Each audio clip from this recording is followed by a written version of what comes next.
Greetings and welcome back to the world of Drakkenheim. This is the Dungeon Dudes weekly D&D 5th edition actual play campaign. My name is Monty Martin, running our game as Dungeon Master. And I'm Kelly McLaughlin, playing somebody maybe.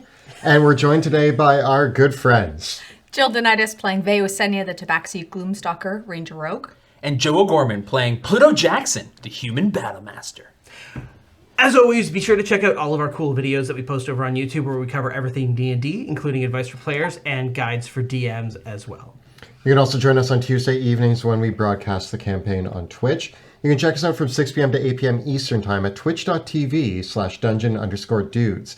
You can also watch the video episodes of the show on YouTube or check us out as an audio-only podcast as well. And if you haven't heard, Sebastian Crow's Guide to Drakkenheim, our second book, is now available digitally via the Ghostfire Gaming store. So if you hit up Drakkenheim.com, you can follow the links there to get your copy of Sebastian Crow's Guide to Drakkenheim on PDF. Right now, download it, check it out. We got new subclasses, the new Apothecary class, and all the fun details on the wide world of Drakkenheim. So check that out. But with that, we will return to Drakkenheim. Drakkenheim is no more. The devastation which fell upon that accursed place left a kingdom in ruin. Now, horrors lurking in the haze grow ever more great and terrible, while simmering tensions between rival factions boil over into outright war. The power of monarchs, mages, and priests hangs in the balance. 6 unlikely heroes join forces to confront the coming chaos. They shall decide, once and for all, the fate of Drakkenheim.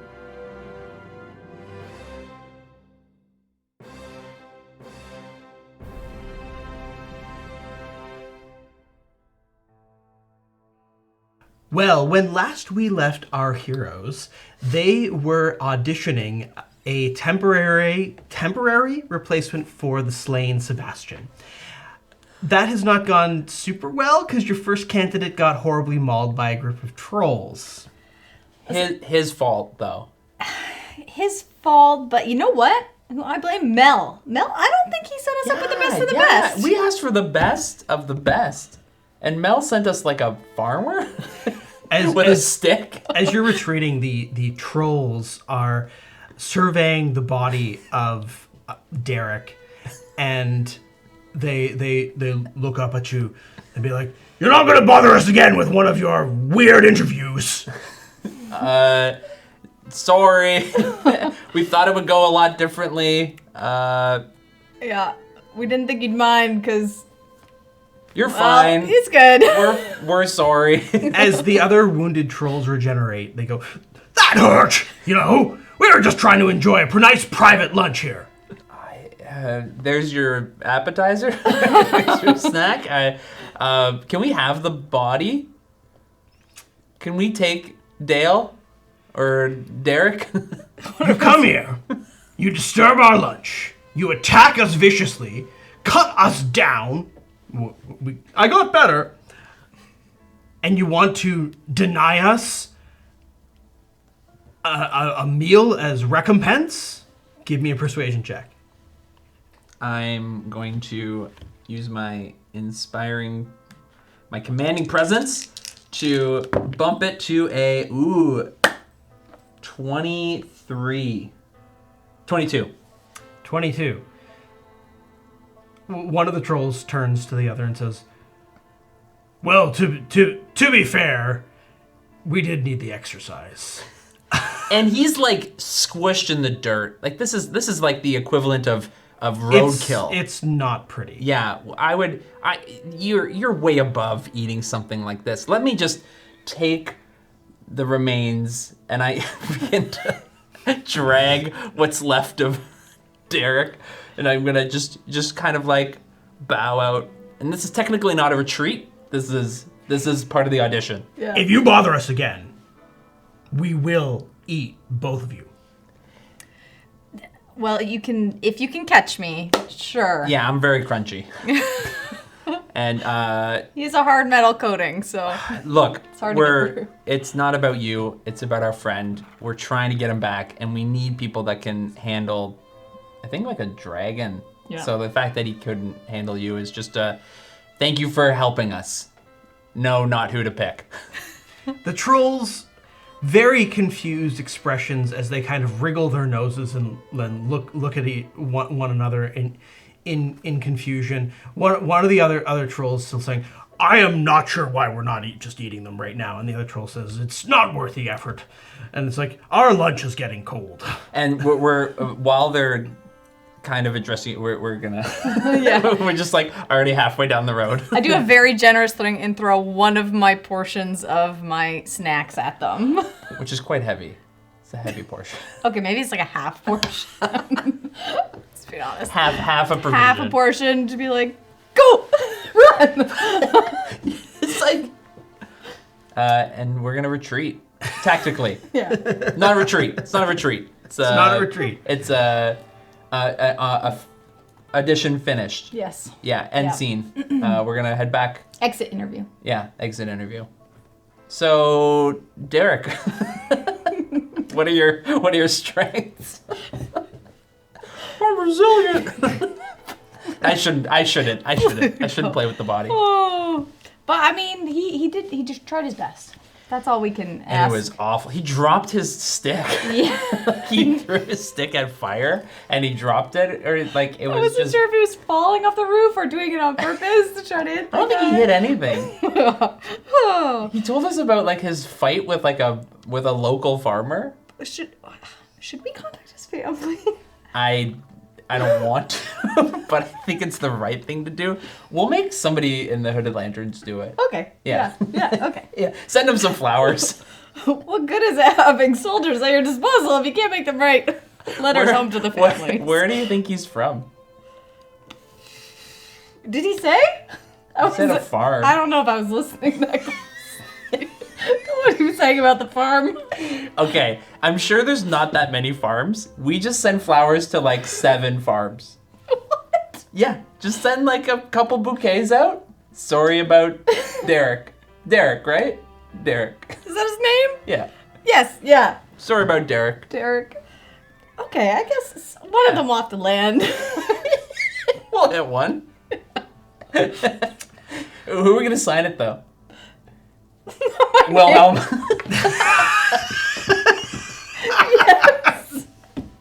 Yes. We send it with the stamp of the king. that takes care of that. Well, who's next? I don't know. I thought you were who's that? Well, we gotta go talk We to gotta go Mel. talk to Mel again. I guess we're gonna also make the Hooded Lanterns dig a grave. Oh yeah. Yeah, we It's should. a respectful thing to do. Yeah. All right. So you travel back to Emberwood Village with Derek's remains in tow, What's left of Derek? and handing the remains off to some of the Hooded Lanterns. The notion of sending a letter of a consolation letter is a little surprising to some of the soldiers, but they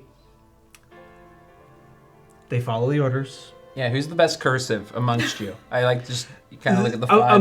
Amongst the Hooded Lanterns, there is a command structure of scribes and bookkeepers and everything. So it's have not an administration. unknown process of letting family know that someone has passed amongst the Hooded Lanterns. They obviously, it is kind of one of those things that happens pretty often. It's a little strange that it's being done for someone who's not a soldier of the Lanterns, but We want to like make it seem like he was higher up than he was. Like we'll do like a decorated. yeah. You want to give it? But he was only a farmer.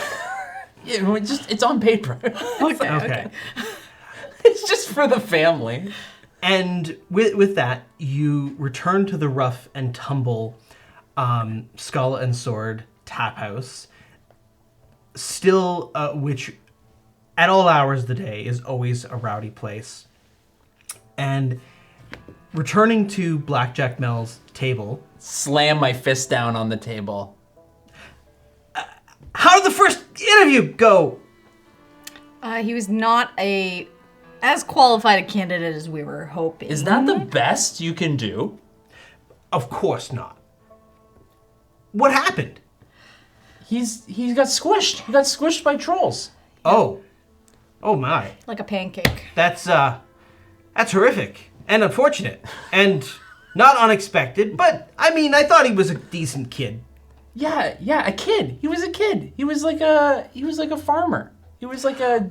I mean, I'm gonna have to be very honest with you. The scope of what you are asking me to recruit for, the candidates range from either the hopelessly naive, to the oddly overconfident, and I feel like Derek might have been the intersection of both of those things. Yes. So of the two, who do we want more? Overly confident or hopelessly naive? You know what? Maybe let's link confident. Yeah, confident. Maybe? Someone resolute. I think you're gonna find some success with one of these two dwarf brothers. Okay. Okay. I give them a shot. Who do you want me to call up first? And their names were. Yeah. What were the? They both started with B, but Brellum, Brellum. and Baldrick. Didn't we? Yeah, we kind of agreed that we would do. Did we have like an order? Did we try to come up with an order? I think it was Derek, Brellum, Baldrick. Yeah. Okay. Adam? Yeah. Right. We'll call. I think Brellum's the priest, and I think that Baldrick is the academy guy. Yeah. Brellum had like had more of what we were looking for. All right. I think you'll be able to find that Brellum.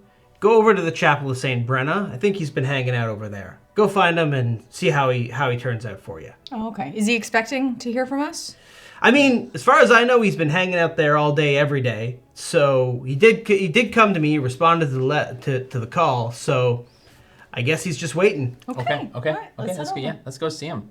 We need to get this done. We need to like figure out our companion for this. Can only imagine what Sebastian's going through right now. Yeah. He's probably so distraught without us. Yeah, we need to get him back. Yeah. Let's do it. Let's get him back from the depths of wherever he's gone. Okay. Well, leaving the Skull and Sword Tap House, you cross town to where the Chapel of the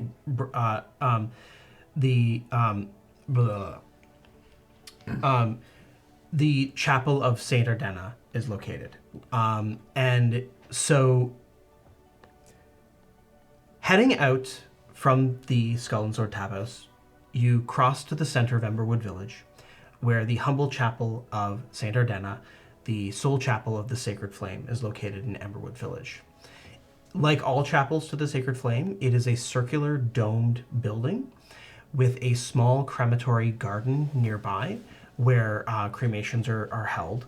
And within, it is lined with stained glass windows that shine the light from the central hearth out through them, making it probably the brightest beacon in what is otherwise a dour little village.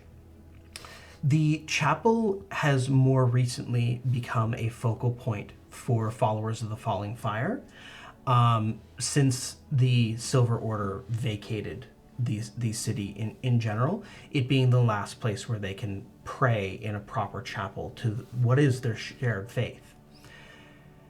Nevertheless, seated outside, sitting near the crematory garden, on one of the stone benches before one of these statues of Saint Tarna that look down upon the crematory plots, is a dwarven man in priestly garb.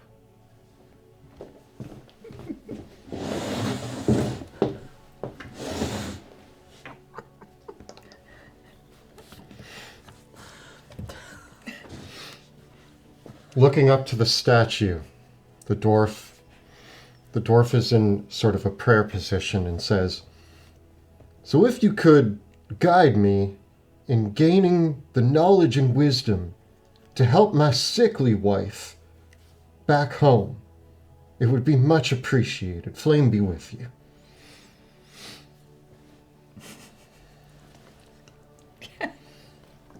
Yeah. Hello, good sir. Oh, Bremlin? Brellum. Brellum. Oh, hello. Hello. Vive Osenya. It's a pleasure. Oh, yes, I am. You Lord know me? Commander, I am. you're like a hero of the people. You survived in Drakkenheim this whole time. And Pluto Jackson, Put her there. legendary monster hunter. Plus Yes. 10 points. Plus 10 points. And a Caspian prince nonetheless. Yes, we enjoy flattery. Yes, we do. Our names precede us. Our Yes. fame precedes us. I mean, everybody here knows you. That's fair. But we're here on important business. I've heard. Yes, you put in an application to potentially join our party. Ranks. I've been learning the ways of the sacred flame for a few years now, so I could help people. And I came to Drakkenheim because I figured people in this city need help. And when I saw the flyer, I thought, this is the calling. This is why I'm here. I'm here to help these people find their friend and bring him back.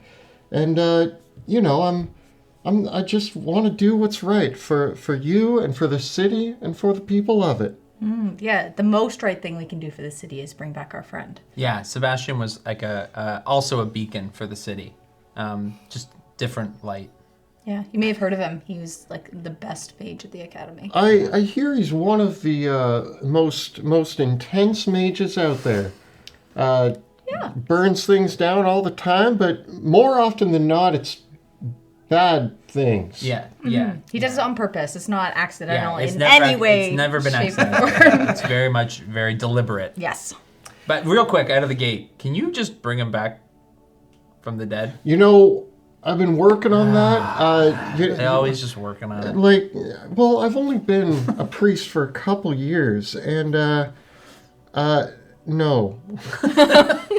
Okay, I just wanted to get that out of the way, just so we don't have to. It doesn't come up later. You know, points for honesty, though. Yeah. We really appreciate you being upfront about your. What does Brellum look like?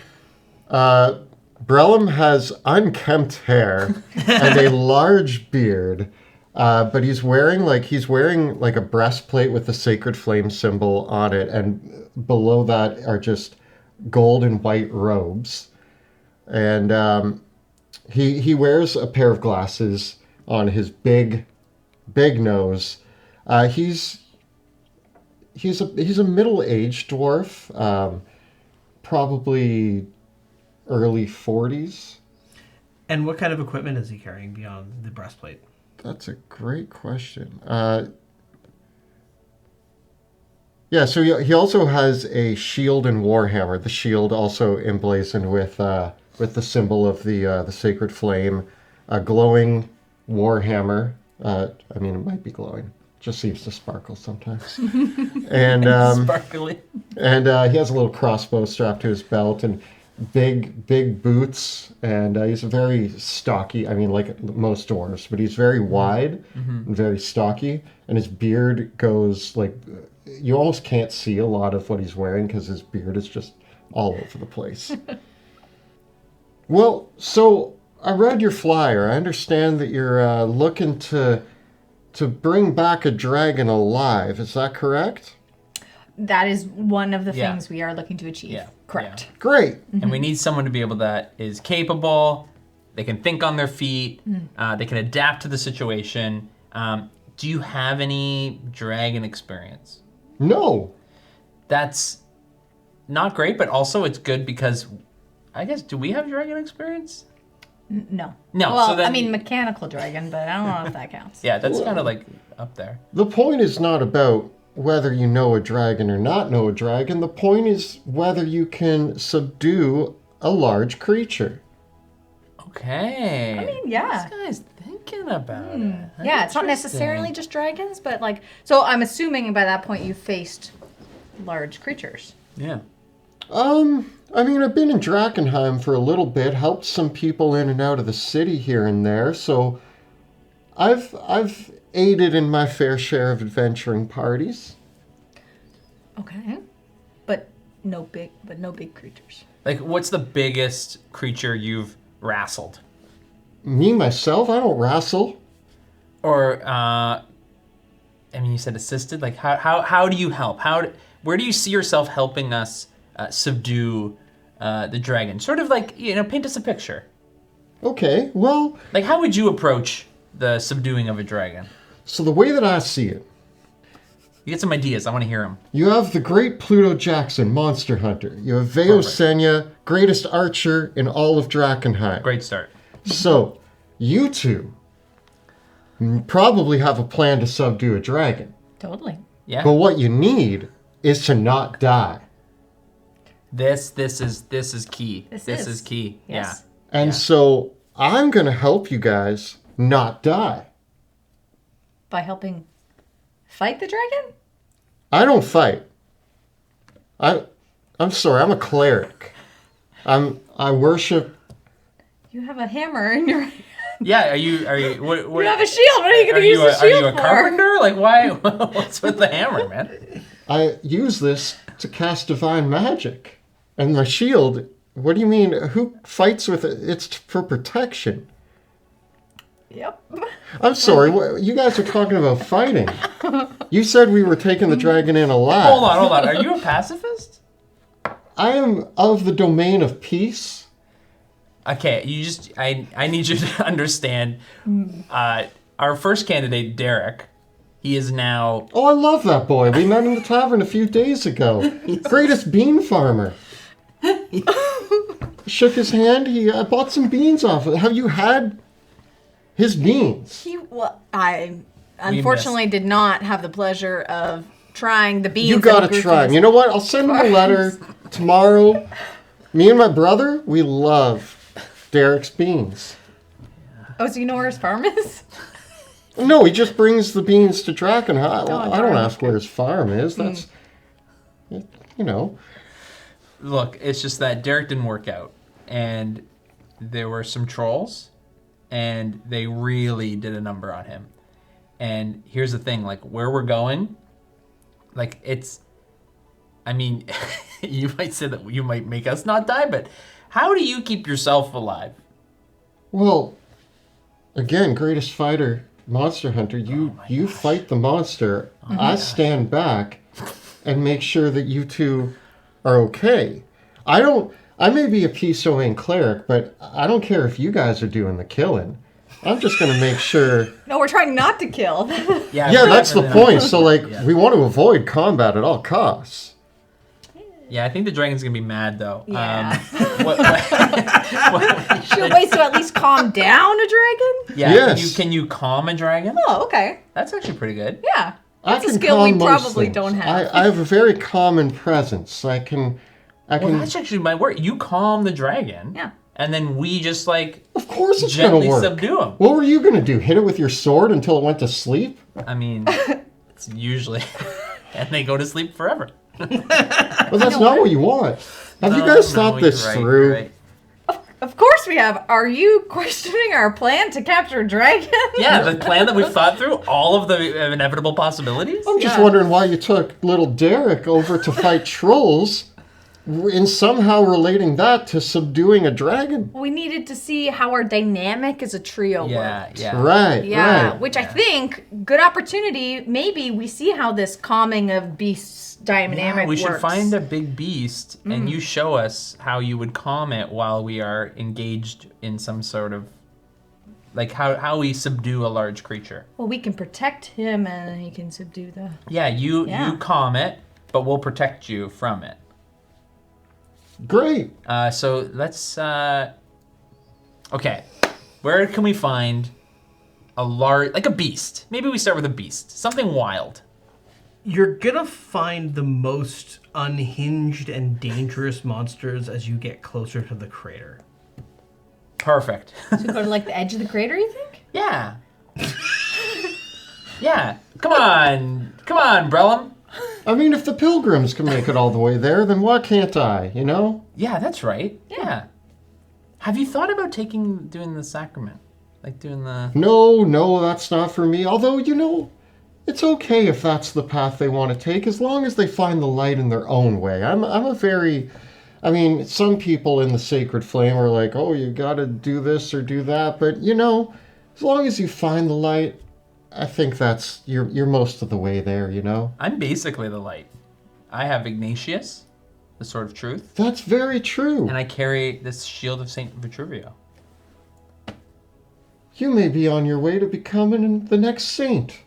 That's a beautiful story. I don't know. Got a bit of a rocky past.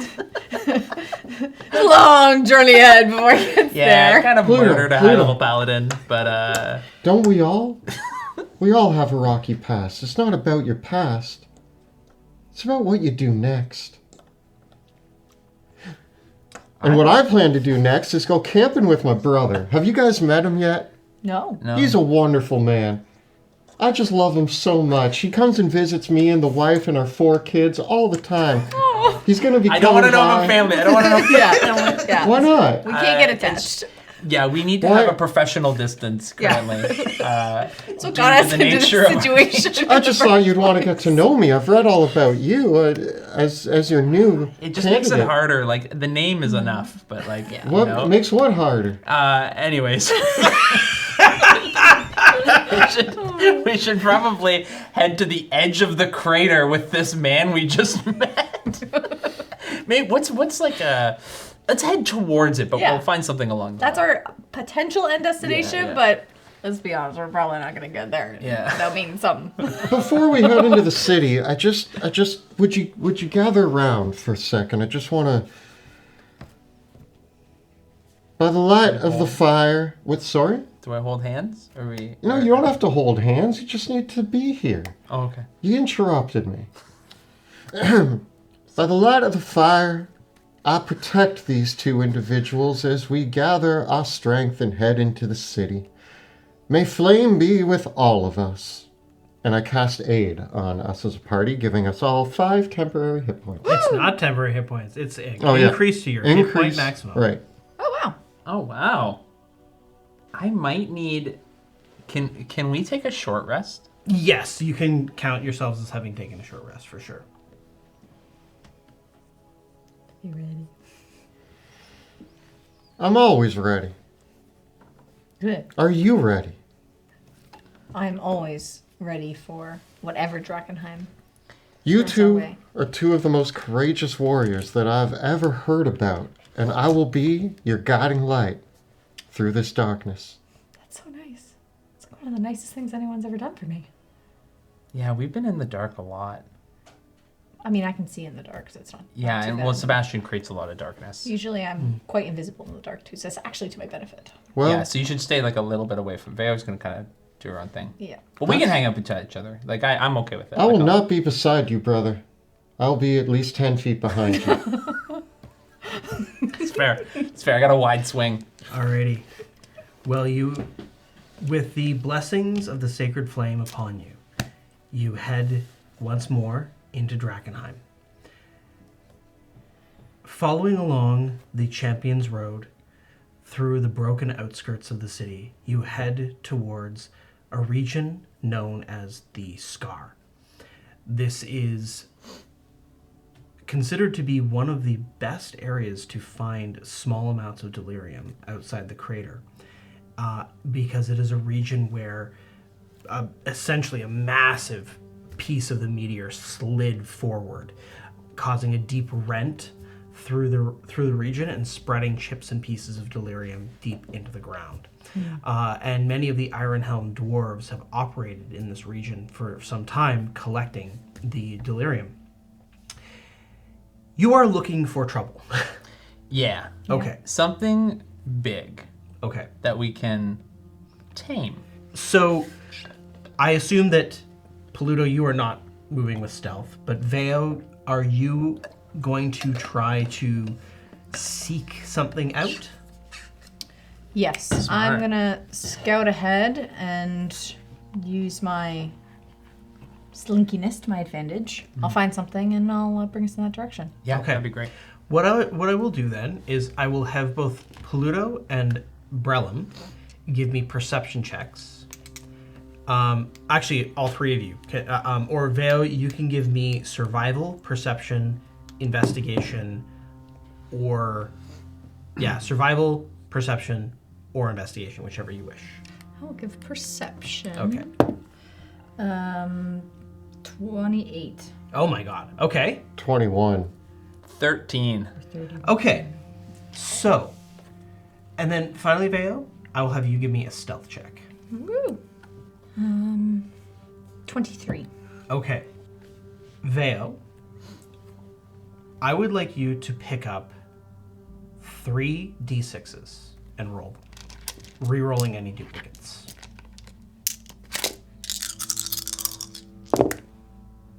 Okay, I got 2 3s and a 6, so I'm going to re-roll one One of of the threes, 3s. And just, this die really wants to roll 3. Really wants to be 3? 4. Okay. 6, a 4, and a 3. 6, a 4, and a 3. Okay. And so Veo, you scout out ahead of the pair, but are able to keep within eyeshot of them. And you're able to successfully identify 3 different groups of monsters in the immediate area that you detect, and you are able to stay hidden as you find them. So I'm imagining that you go through the broken ruins and you see the different groups. You're like, okay, this is there, that's there, that's there. So you got a 3, a 4, and a 6, correct? Okay. The first group of creatures that you run into are a common sight for this area. For they are those poor, lost, and damned souls that have transformed into mutated versions of themselves. Ravening, confused, and mad people that bear a variety of minor mutations and emaciated forms that wander this area. It's not uncommon to see such dregs about, and this particularly addled group is themselves, when you found them, they vary between fighting with one another and wandering through the various potholes and craters, each looking for pieces of delirium which they covet, and when they find one, they kind of push it into their own bodies, immediately mutating on the spot. And as you watch this behavior, you can see that several of them, this behavior is causing their mutations to become more erratic, but also more unstable. And amongst the group of them, you see 2 or 3 of them are on the verge of basically their uncontrolled mutations rendering them basically into blobs of amorphous flesh. So it's about a dozen of them that you see in a small pocket, and certainly you know from experience that they will be very aggressive if approached. The second creature that you encounter is a very strange sight indeed. One that you have not seen in Drakkenheim before. Sliding its way up out of the sewer is a massive snail, easily the size of a cart, with its opalescent shell glittering with octarine and delirium. Its head that emerges from the shell, the antenna is an array of mace-like appendages with delirium spikes. Oh my gosh. And as you see it, it actually runs afoul of one of these other delirium dregs, and with a whirring noise, it takes its almost flail-like head and it smashes the other creature into bits before absorbing the remaining goo. Interesting. Interesting. Good option. The final creature that you find almost frightens you when you realize what it is, because there is a change in temperature that you notice first before you see hiding underneath on one of the rooftops is a massive, perhaps 20-foot long, colossal centipede that the area around it burns but freezes erratically as it scuttles from hiding place to hiding place. Oh, we have an interesting decision to make. I want to slink back to these two and say, listen, we got dregs. Dregs are dregs. Okay. Dregs. If I think though we're looking for less, quantity and more quality. Yeah. Right? In this, especially for dragon-like. We got potential for escargot in this, and I'm actually quite excited for it. Oh. Because, if we capture something, we could probably eat it afterwards, if it's edible. Which would be a good practice for us. Yeah. Or cool centipede that both freezes and fires, or at least that's what it felt like when it came to the environment. And, the potential for that is, I don't know what that's going to taste like. I don't ever think I've tasted something like that before. Yeah, okay. What's like, where are you feeling? Brellum? Brellum. Brellum? Yeah.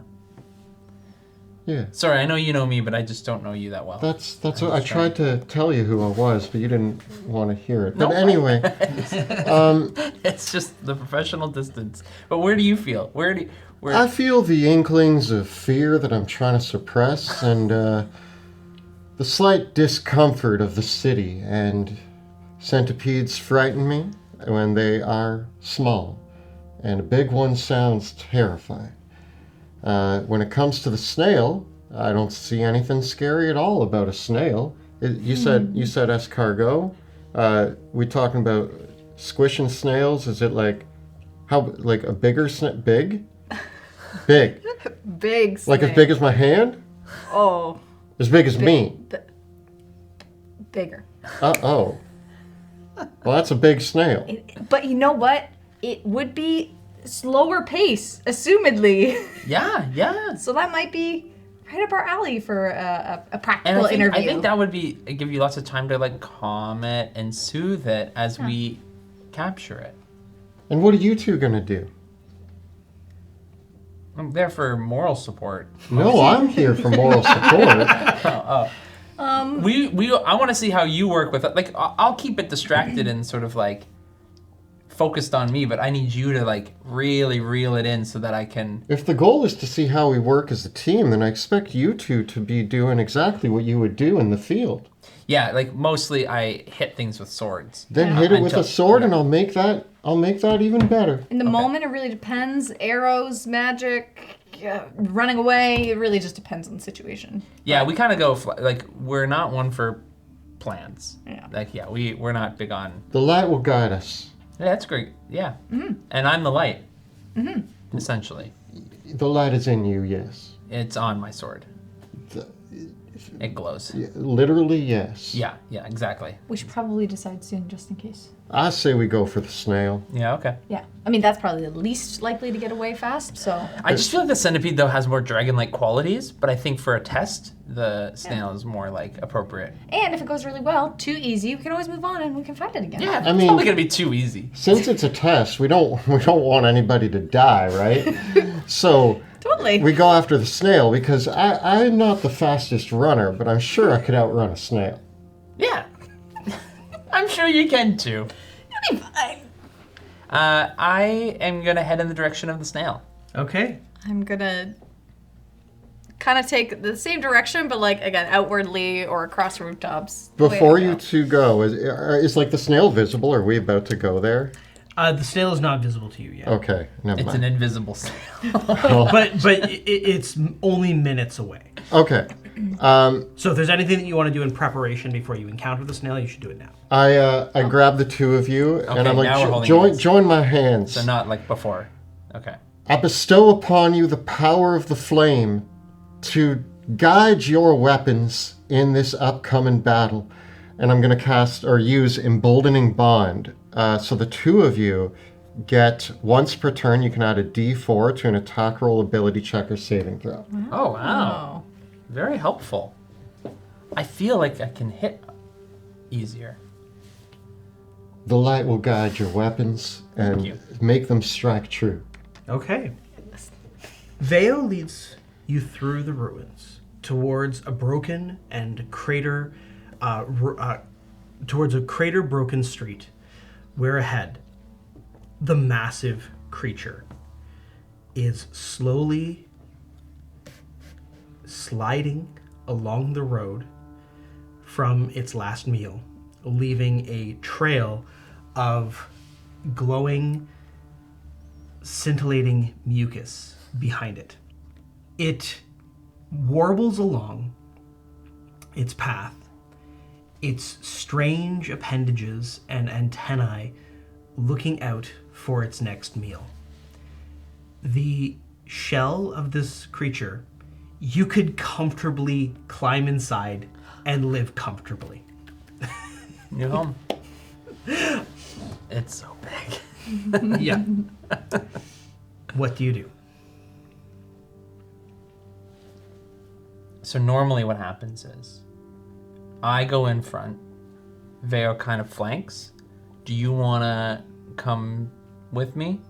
Stay like a couple bits behind? I'll stay behind where I can see both of you, Okay. and therefore use the light to protect us all. Okay. Is the goal to defeat this creature? Well, I think we should subdue it. I think we should capture it as a test for the upcoming dragon challenge. Yes.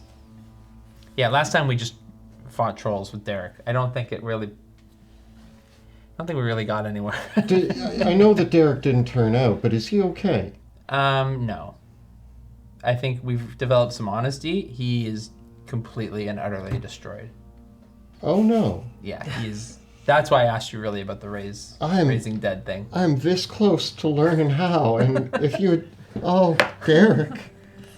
But that's the reality of the situation in Drakkenheim is you got to be prepared for anything, and Derek was not. Well, Sorry. are you trying to startle me? I am concentrating on a giant snail just over yonder, and you're yelling boo. I mean, it's not going anywhere. Stuff happens. Very fast. Yeah, he's going slow. Look, okay. You know, I've never seen a creature like this. I'm so excited to tell my brother about this adventure. I hope you can too. You know he's an academy mage? Oh, wow. Yeah, he's great. I just love him. Sebastian must know him. Yeah. Maybe. Okay. As you approach this creature, the radiating contaminated energy, you can feel it coming off of it. Oh. As the deep haze settles in, I need Constitution saving throws from all of you.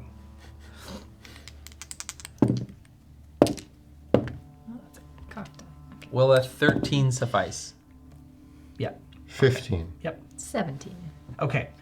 You do not gain any contamination or take any necrotic damage from the immediate effect. But as you even approach, you can feel the resonance rattling between your magical equipment and your magic and this creature.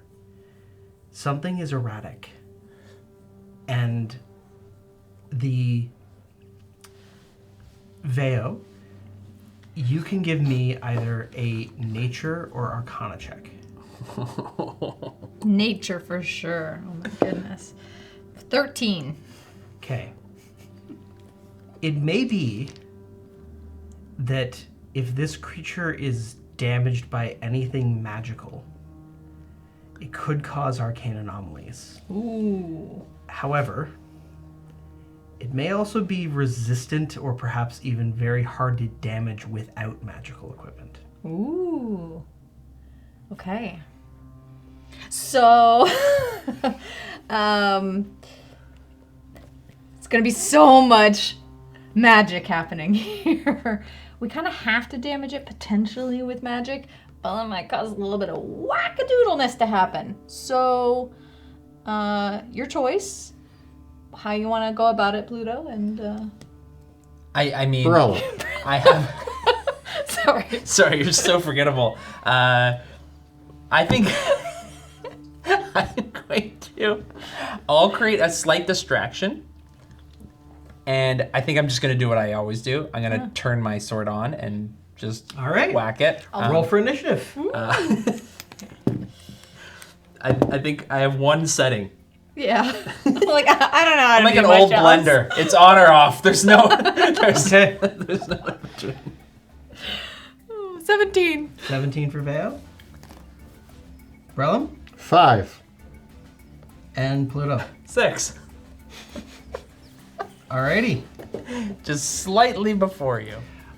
All right, Veo, what would you like to do? I'm gonna go for the ramp to my Okay. left. I'll just get right up there. Yep. And I'll start some cover for you guys. And while no one's near the snail, I'm gonna fire some shots at it. Great. Okay. Okay. Let's see what happens. Don't forget you can add a D4 once per turn. I'm gonna add And is like Veo's bow being magical makes the arrows magical, right? It doesn't have to be. Okay, so this is a good test. Yes. This is a what happens. Well, that's a 19 plus 4 plus a 7, so that's a math. 30. Yeah. Yeah. Yeah. All right. The arrow crashes into the shell of the creature. Give me a damage roll. Oh no. 24 damage. Okay. As it crashes into the shell, the magical energy that your magic weapon imparts on the ammunition resonates with the shell. Roll a d20. We're going to roll on our new arcane anomalies Oh table. no. Yay! 17. Okay. As the arrow strikes the shell of the creature, all of a sudden, a bolt of energy kind of follows the trail up the arrow took back towards you. And quite suddenly, several spirits burst into being around you, Veo. Spirits of those that you have killed. Oh, there's so many. They begin taunting and jeering you. You're surrounded by the Spirit Guardian spell. It deals necrotic damage and it harms everyone except you. Oh. Oh, Perfect. okay, cool. Babe, are you okay up there? I'm just getting jeered by these spirits of people that I've killed. Killed. Justifiably. Yeah. Most importantly, it does also make your position very obvious. Yep. This is why I recommend the way of peace. You are always going to be haunted What else would by you like those to do, you Van? kill. So that was one of my attacks. I'm gonna hit it again. Test Why it. not? Keep testing it. I'm testing until we get too close to it. Okay. 13 to hit. No, it just bounces right off the shell with no effect. Okay, and I get one additional attack on my first turn. Same roll as the miss. Bing, bing. And the arrows fly off harmlessly. And let's see. I think I'm not gonna do anything else. Okay. That's it. The snail. Perfect. The snail, seeing the shots come towards it, it warbles and whirs, and with a slick trail behind it, its speed is very slow, for it is a snail. It moves that far. And it's heading towards the Veo. It's heading towards Veo, and as it does so, its shell begins lighting up. And scintillating energy begins washing out from the shell, shedding bright light for 30 feet and dim light for an additional 30 feet. Everyone that can see the snail has disadvantage on attack rolls against it, and I need everyone to make a wisdom saving throw.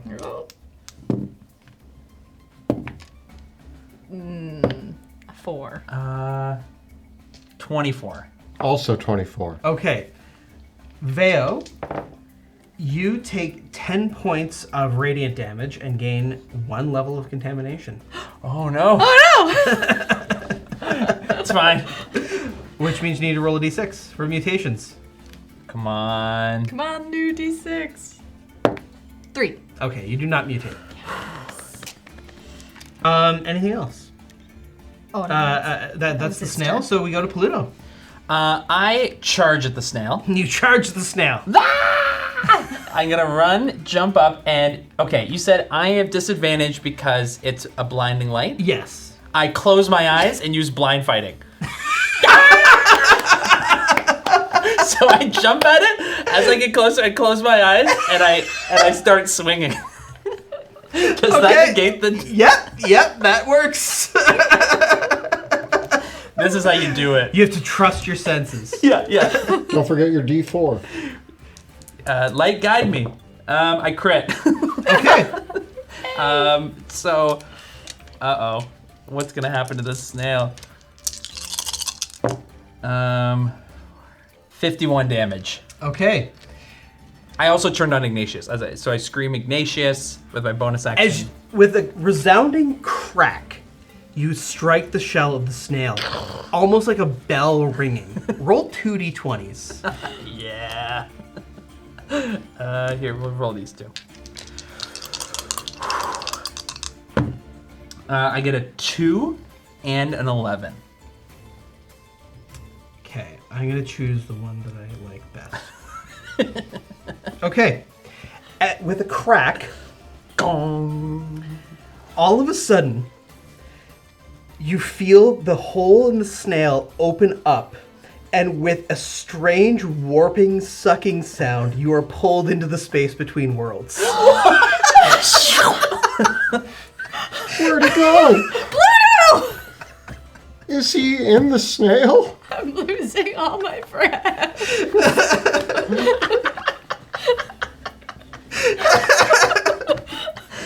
So I just disappear. Yeah, just whoop. You blink out of existence. How am I going to bless him now? You were supposed to protect me. I'm gone. You were supposed to protect him! It happened so fast. Pluto, you appear in a realm of psychedelic madness that is the space between worlds, the roiling non-place where the sun is a square circle. As you appear, you can see the vague impression of the real world starting to pull out of focus behind you. And you realize that you will need to focus with all of your mind to pull yourself back to reality. So at the start of your turn, we'll find out if you end up out of reality or not. Because the trip is so weird, I continue to close my eyes, just real tight. Oh, you can't unsee the space between worlds. I close my eyes and it's still seeing the same thing. Yeah. Your eyelids Yeah. are transparent. Closing your eyes just makes you see the same thing, except upside down. Stop blinking! Stop blinking! That's my turn. Brellum, it is your turn. Pluto? Brellum rushes into this rubble and is going to, he holds out his hammer and starts speaking some like very loud booming words of prayer, and a magical version of his hammer appears next to the snail. Okay. So you're casting a spell near the snail? Near it, not at it, but it will get hit with the weapon. As you conjure up more magical energy near the snail, you feel something erratic get untethered. Roll me a d20. I get a 6. Okay. You and Veo both need to roll. And the snail. I want you to each choose a direction. Ooh. I'm assuming that I can run on Amber. Actually, what I'm going to have you all do is I want you to, on the count of 3, everyone's going to point in the direction that they've chosen, so everyone knows. Okay, so 1, 2, 3. Okay, so now each of you can roll 2d6, except for not Pluto. I just wanted to be safe and just point. A 6 and a 1. Okay, so Veo, you are scooped up Woo! and teleported that far straight forward. That way. This way? Yeah, Okay. which means you land in the air and fall. Oh, wait, can I feather fall? I can feather fall. Okay. Okay. Yes. I react with feather fall. Can I do that? Yes, reaction. Brellum. I also got a 7, so I imagine I go 7 Yep, this you way. go 7 that way. You just are teleported, and the snail, it goes that way. Wait, That way? Yeah. does casting feather fall also do anything magical? Oh yeah! Roll another d20. Woo! Okay, we're gonna use this other new one. 15. Okay. We haven't seen 15 yet, right? These are all new, right? Each time it's new. All right. As you do, you feel like something strange has happened, and like the snail might be reading your thoughts. Don't think about And- eating the snail. Don't think about eating the snail. Don't think about eating the snail. 15 is all creatures except Veo gain the benefit within 30 feet gain the benefits of detect thoughts for the next minute. But no one else except the snail is within 30 feet of Veo, so It's just they the detect snail can read your mind. Don't eat the snail. But I mean, thinking about the snail might be good in some garlic butter or. Brellum, you wanted to summon a hammer? Yes. Okay. Roasted, maybe fried. I don't know. all the different ways you're preparing the snail. What kind of seasoning? Never had this before. And then I'll fly the hammer over to Okay. it. And then I just yell, "Go to sleep!" and attack it with my spiritual weapon, getting a 9. The hammer misses. It just doesn't even. I imagine the hammer actually tried to swipe before it teleported. Yeah. And then, just whiffed. Okay, we go to the top of the round with Veo. I want to get. Feel the snail reading your thoughts. I swear there's no hard feelings. But you look weirdly delicious. Okay, I'm going to beeline around the back. I'm gonna actually use feline agility. This way? Okay. Do you want to go up? Yeah, I want to go like around. There's like a doorway or a broken doorway on the other side, so I want to get behind. Yeah. Okay. Way in there. And hopefully some of this debris will. Give me an acrobatics check to navigate the debris. Okay. 25. Okay, yep. And then I'm going to continue to hit it with arrows, hopefully. Smart. Hopefully. We'll see.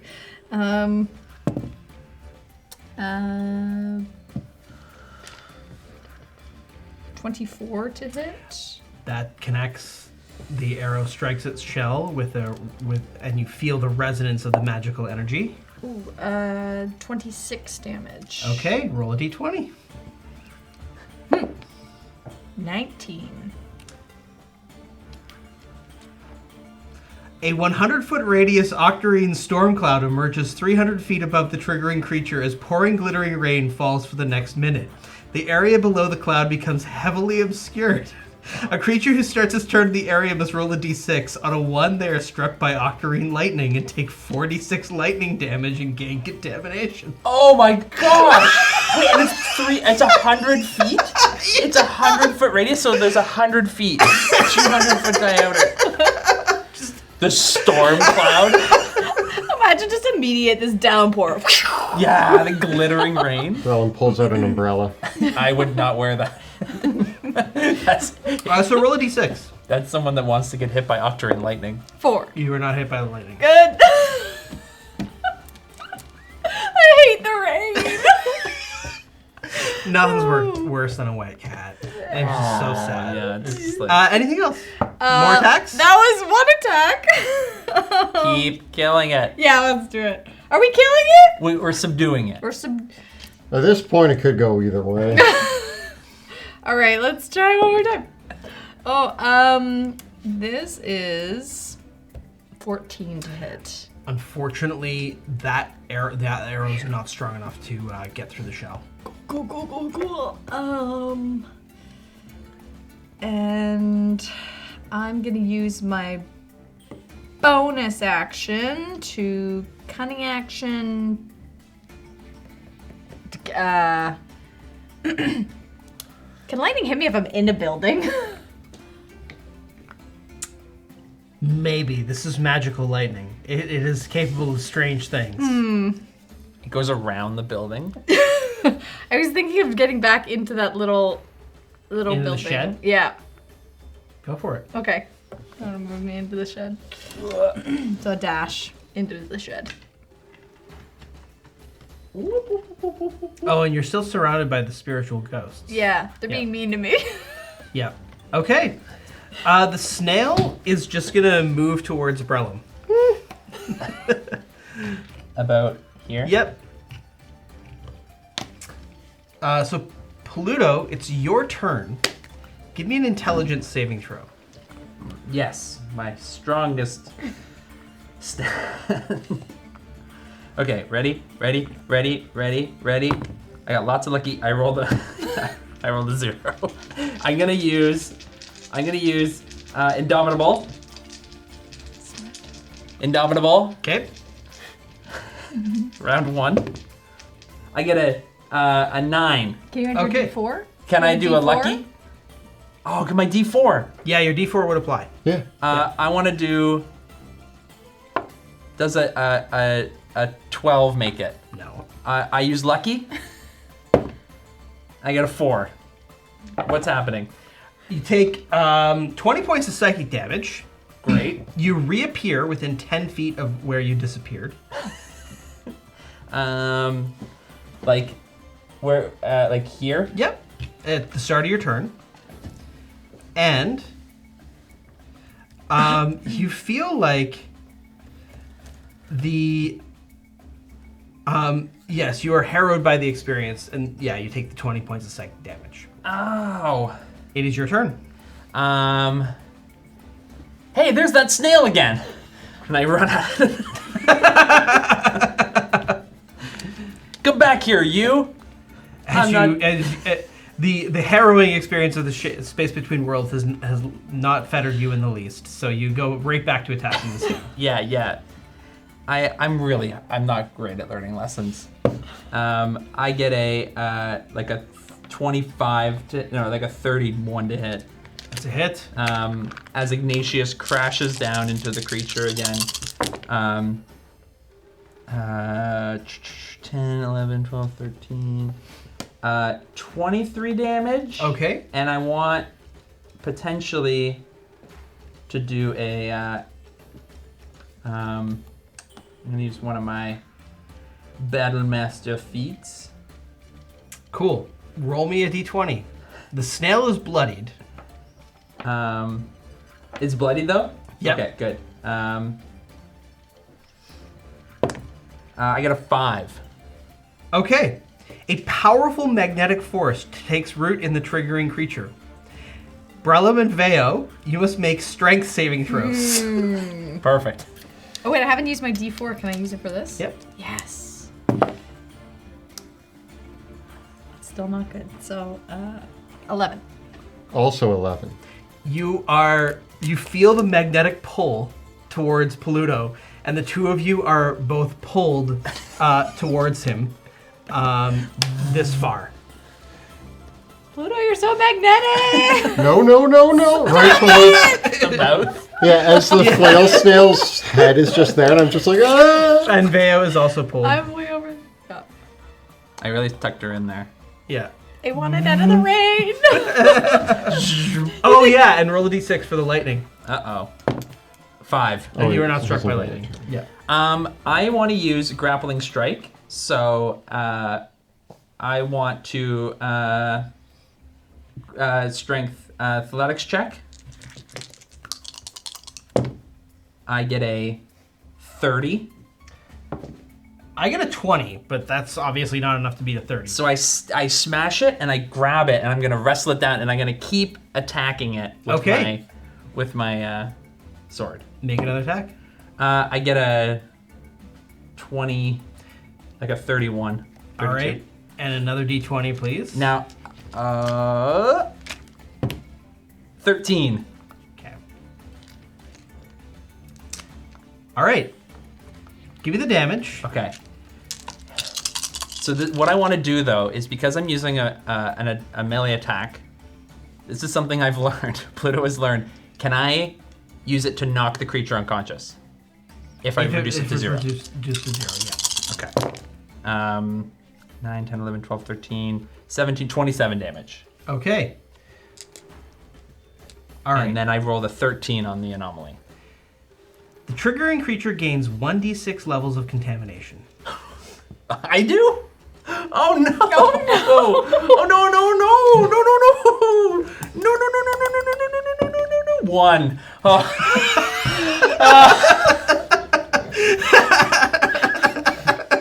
Never won. That could have been so bad. That could have been a 6. Oh my gosh. Oh my gosh. I'm really in it too. I guess roll for mutation. 3. You do not mutate. I attack it again. Okay. I will reduce this to 0. We will capture the snail. 23 to hit. So you've grabbed the snail and are continuing to press your attack. As you roll the damage, also roll me one last d20. 8, 9, 11, 17, 22, 32 damage. Okay. Does it die? It is not dead yet. I will try to do a... I do need a d20 roll. Yeah.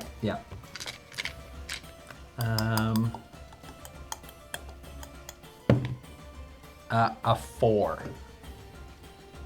With this one, is it okay? Why won't you go in Veo's mouth? Escargot. Wait, we're taking it alive. Okay. Dang it. It's not gonna stay alive. All of a sudden, It's just practice. mirror images appear of all of you.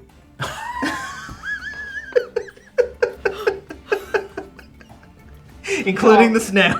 Oh, come on! More snails. However, in the back of your mind, you're not sure which of you is the real one. Which of the mirror images is the original, and which is the reflection? Even though they're all moving the same, you're like, am I the reflection or am... What's something I would know? But then she would know it. And then she would know that I know it. Oh no! I want to go back to that world where everything just made sense. Where everything was upside down and circles were Finally, squares. the snail slithers back into its shell. No! Get out! It's back in the shell. This was unexpected. Brellum, it's your turn. I'm gonna. I raise my hammer up and call upon divine energy. Is Veo within 30 feet of me? No. If I circle around the snail, Yep. is Veo Sure. now within 30 feet? Brellum, this is your chance. Subdue the snail.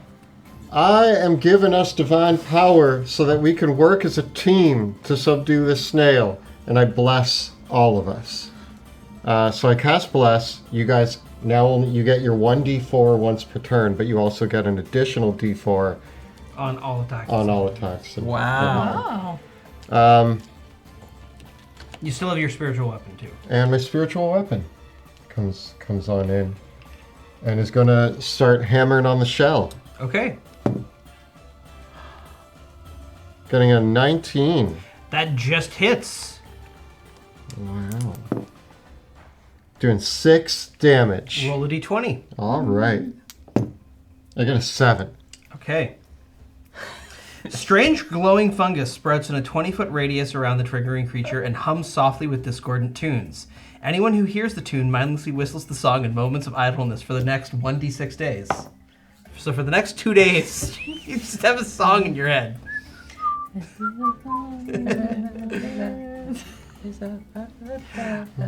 But the hammer blow, with that, the hammer bashes the shell in such a way that the snail is trapped in the shell.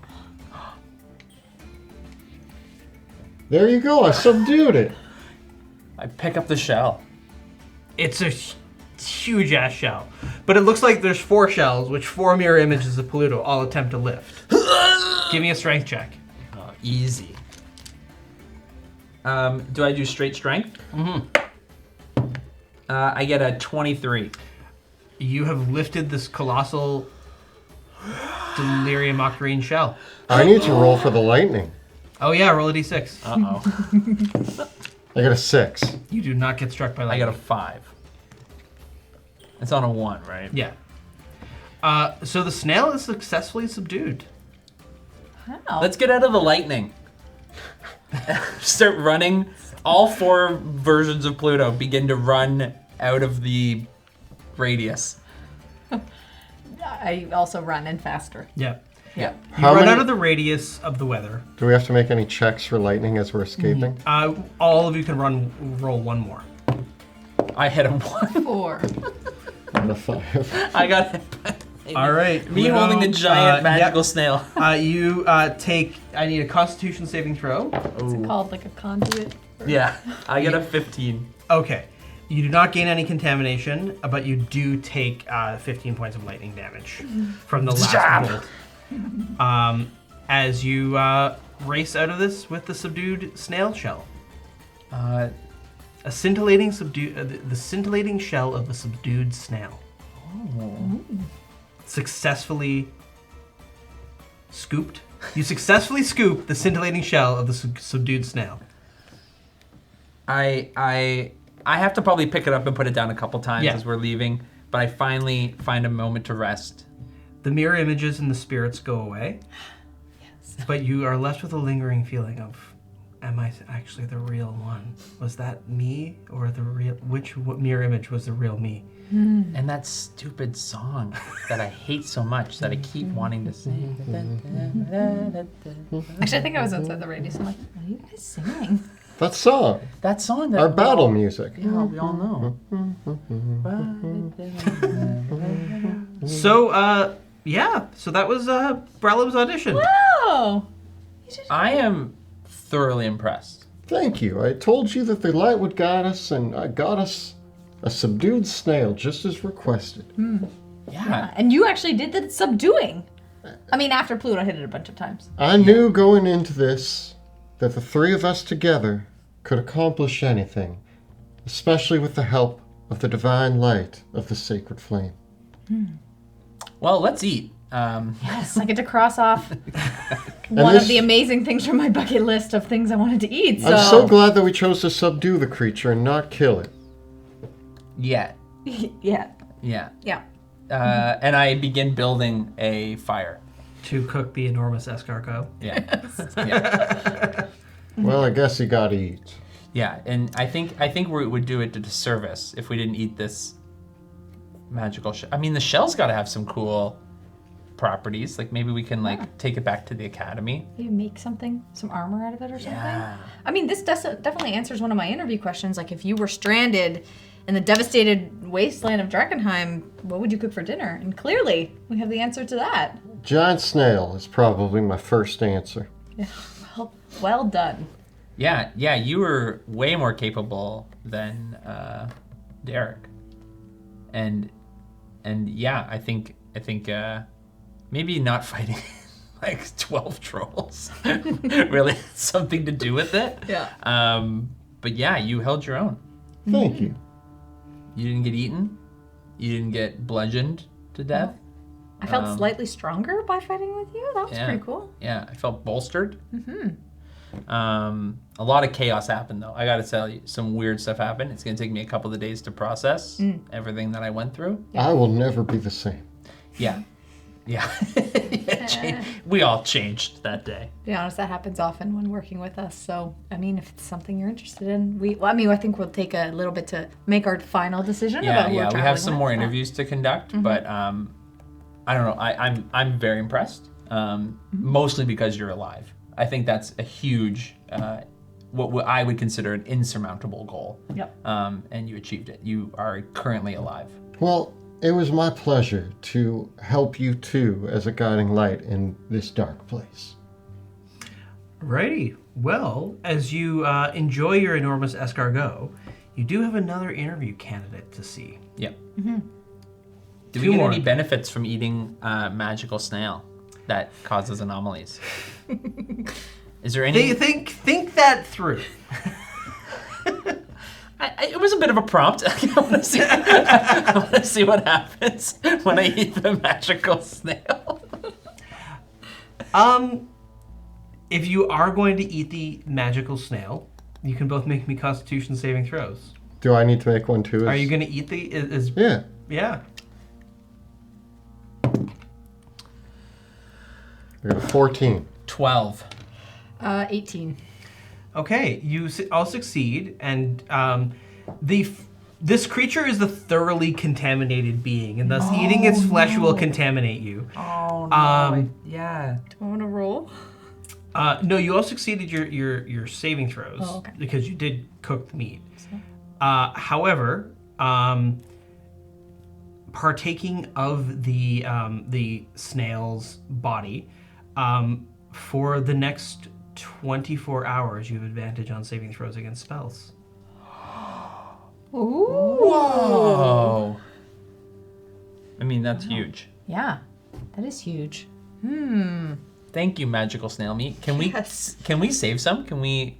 Preserve the magical snail meat. Given what remains of the snail,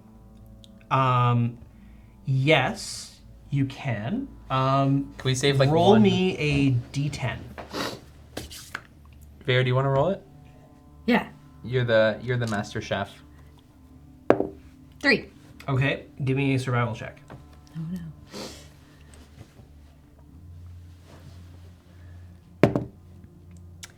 18. Okay, you're able to, after cooking the snail, you are able to cure and preserve enough of the snail for 3 meals worth of its preserved flesh. However, the nature of that means that, yes, you'll get advantage on saving throws against spells for 24 hours after eating it, but the preserved ones, there's no saving throw. It's 1 automatic contamination level if you eat it.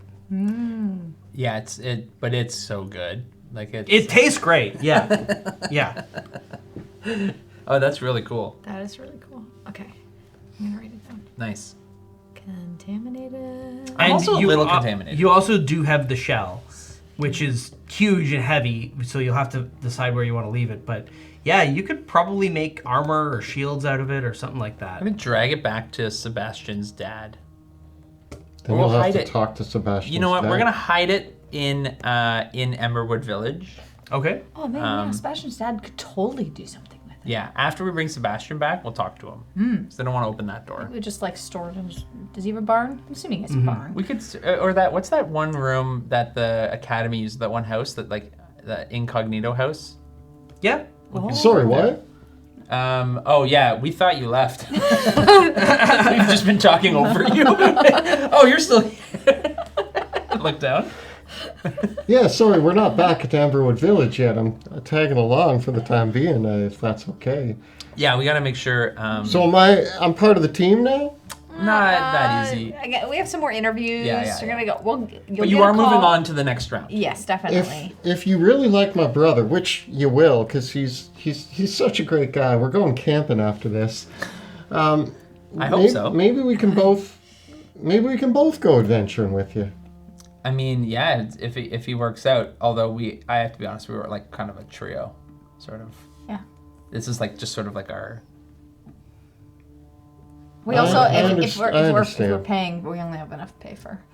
Yeah. I understand. Well, I mean, we could do like the whole like trench coat, 2 dwarves in a trench coat sort of thing, and like that could count as 1 for most rides, most missions. are you insulting me and my brother's height? Not insulting. In fact, I think that's just like an advantage. 2 for 1 deal. Okay. Yeah, but he'll have to sit on your lap for most adventures because again, we pay for 3. It is a little bit awkward that you're, competing against your brother for the same. We're not really competing. We're just both very passionate and helpful people. Oh, okay. It's not a competition. I'm never in competition with my brother. Like a lot of our things, like the Jackson 3, Veo and the Pussycats. Yeah. Nominally. Yeah, it's a lot of 3s. Everything's a lot of 3s. A lot of our jackets, we only have 1 extra of. So. Yeah. Well, shall we pave the way for the next candidate? Yeah. Yes. Indeed. Thank you, Brellum. It's Brellum. It was a pleasure. Yeah, you did great. 5-star. Yeah. Well, yeah. We'll say goodbye at like the chapel. Yeah. So what do you think? I mean, he not super keen on his not want to fight, but he kind of went against that with his spiritual weapons. So he's whacking. Yeah, he did the whacking. So He whacked. I mean, yes, he could help us, and I think he didn't speak to it as much. I thought maybe he was going to use his voice to calm it down, but no, he used his magical hammer. So Yeah. you know what? I can see us working with that. Yeah. And he didn't die, I gotta say. Huge advantage. Who So would far. you like to call in next? The brother? Yeah, we should call him the brother. What's his And where would you like to... Now, Veo, you had scouted some monsters earlier, so you could bring him to one of the other groups of The monsters. caterpillar? Okay, centipede. Essentially a big caterpillar. Oh, yeah, sorry, know. centipede. Yeah, but essentially. And then there was the dreg. So I think after we meet him, maybe we'll see like what's his interests, where's his strengths lie, and we'll choose based on like the many or the one powerful. Because I think the one worked in this situation where we're talking about like having one beast to tame, but like you know as well as I do, it's not always just one thing that we're up against. Yeah, I mean, without Sebastian, we definitely lack sort of like the dealing with multiple enemies at once. Yeah. So that is a huge like blind spot. Hordes. The in our- hordes, you know? Yep. Yeah, I can usually deal with one thing at a time, but as soon as you add like the multiples, it just becomes a little. So it'd be nice to know that they have our Well, what do you think about the whole like double brother thing?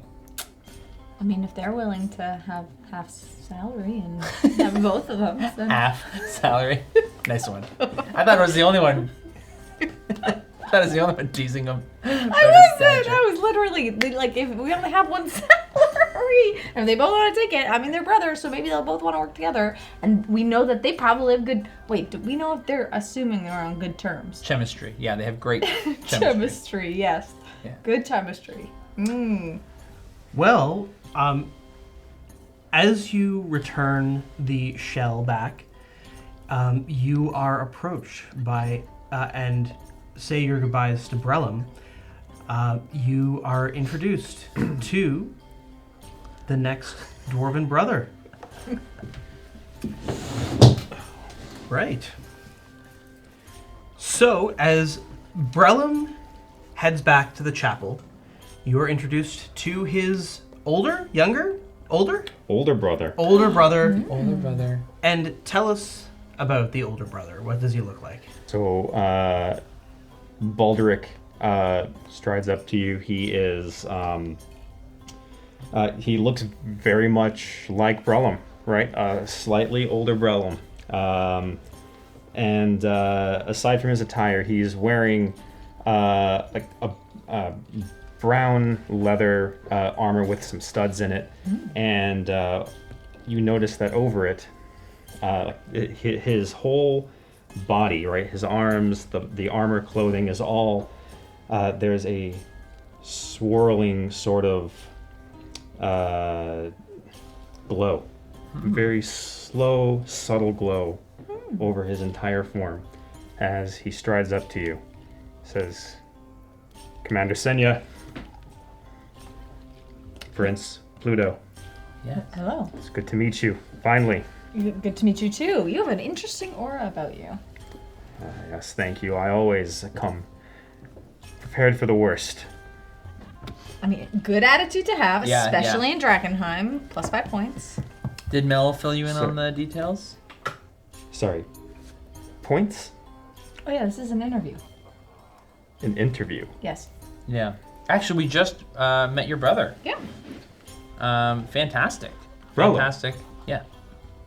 He's not coming on this mission, is he? He was so excited about your camping trip later, but he was he came out. We subdued a snail, a very magical snail, and we all partake in a feast. Yeah, he applied for the position. Yeah, did you not know that? He's shown his interest. Apologies. I was under the impression we are here to bring back the soul of Sebastian Crow. Yeah. Yeah, end goal. Yep. And here you have been subduing snails. Well, we're testing the abilities of those. Not everyone can just join us. Yeah, you know. It's like not like an open spot that you just kind of like pop into. We need to make sure we pick the right candidate. Pick the right candidate. I see. I think there's been some confusion. I'm not here for an interview. Oh. I have been sent by the Amethyst Academy to secure the asset that is Sebastian Crow. Oh. I mean, why wouldn't they mention this to us before that? You're gonna help us get Sebastian Crow back? I am. That is why I am here. Oh. I'm sure River would have told us if they were sending. Yeah. Do you have like a somebody. letter, a note, like a formal?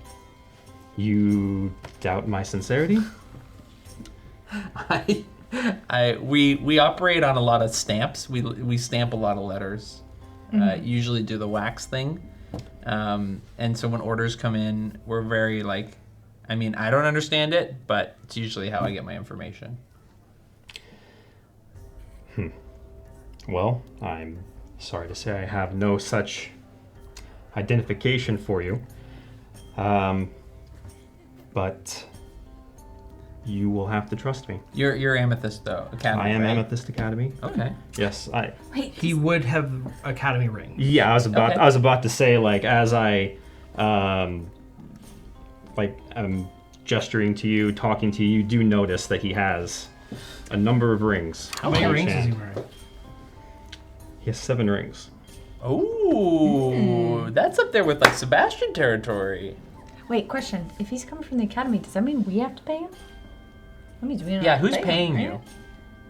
You're working for the academy, so we don't have to pay him. Yeah, that might actually work out. I am not expecting any payment from you. This is my assignment. Okay, I mean, maybe we can bring both brothers. Do we just? Sorry. We need to back up. My understanding from the, I suppose, headhunter is now the appropriate word that I spoke with when trying to find you two, was that we are to subdue a dragon. That is your plan. Yeah. I do know my brother involved in this. Well, I mean, maybe if you perform better than him in the interview, then we Yeah, the can slot might not send even be us in, his so- to have. Okay. I have to tell you though, like, He was confident. Super calm too. Yeah. Like very relaxing. Positive. Yeah, very positive. Good, like, pats on the And he gave shoulders. us like a lot of like I felt like stronger Yeah. being there My with him. spirit felt lighter. Yeah. Yeah. So I mean, Yes, that's a pretty big. She does have that effect on people. I will give you that. But this, I love my brother deeply. This is beyond his scope. Okay. Okay. He did subdue a magical snail. We can discuss his involvement later. But I'm sorry. I feel just from our interactions here that you two do not understand the seriousness of what we are doing.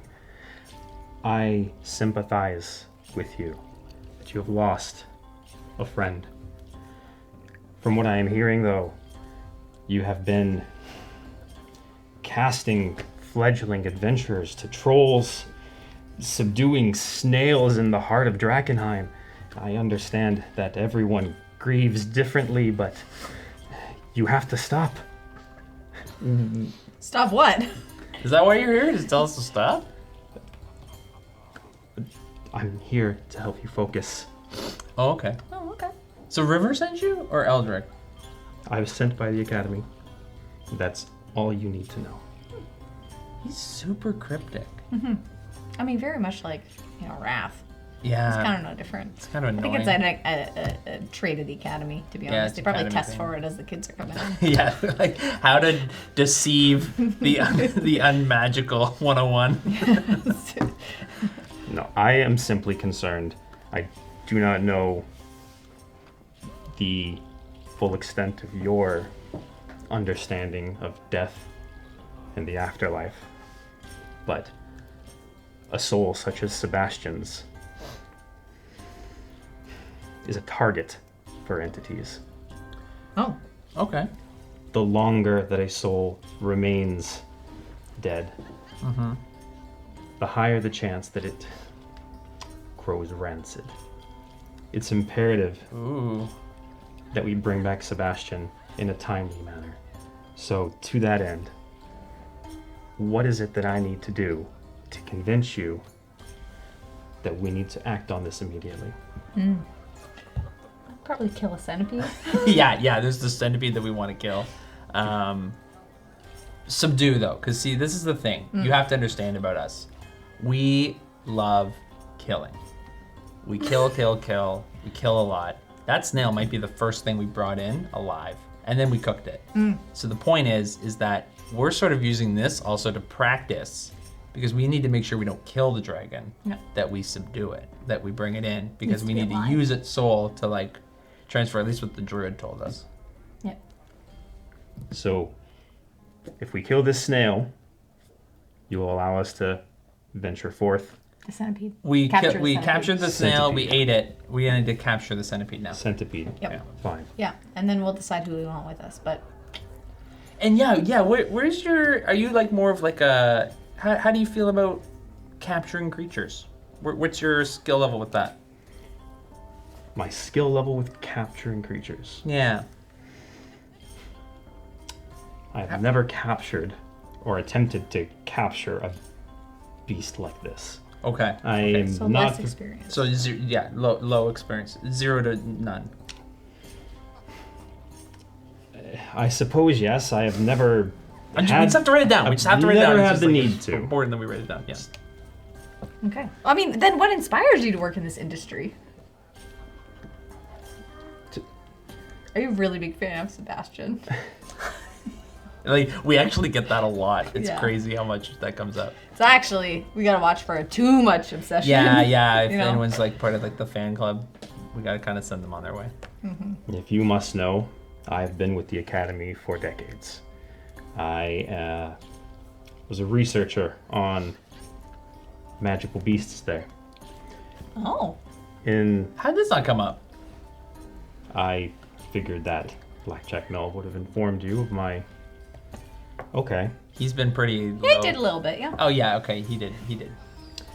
In any case, in light of the transformation of Drakkenheim after the meteor, as I'm sure you both are well aware, there are some very dangerous things now crawling around our world. Mm-hmm. I've taken it upon myself to train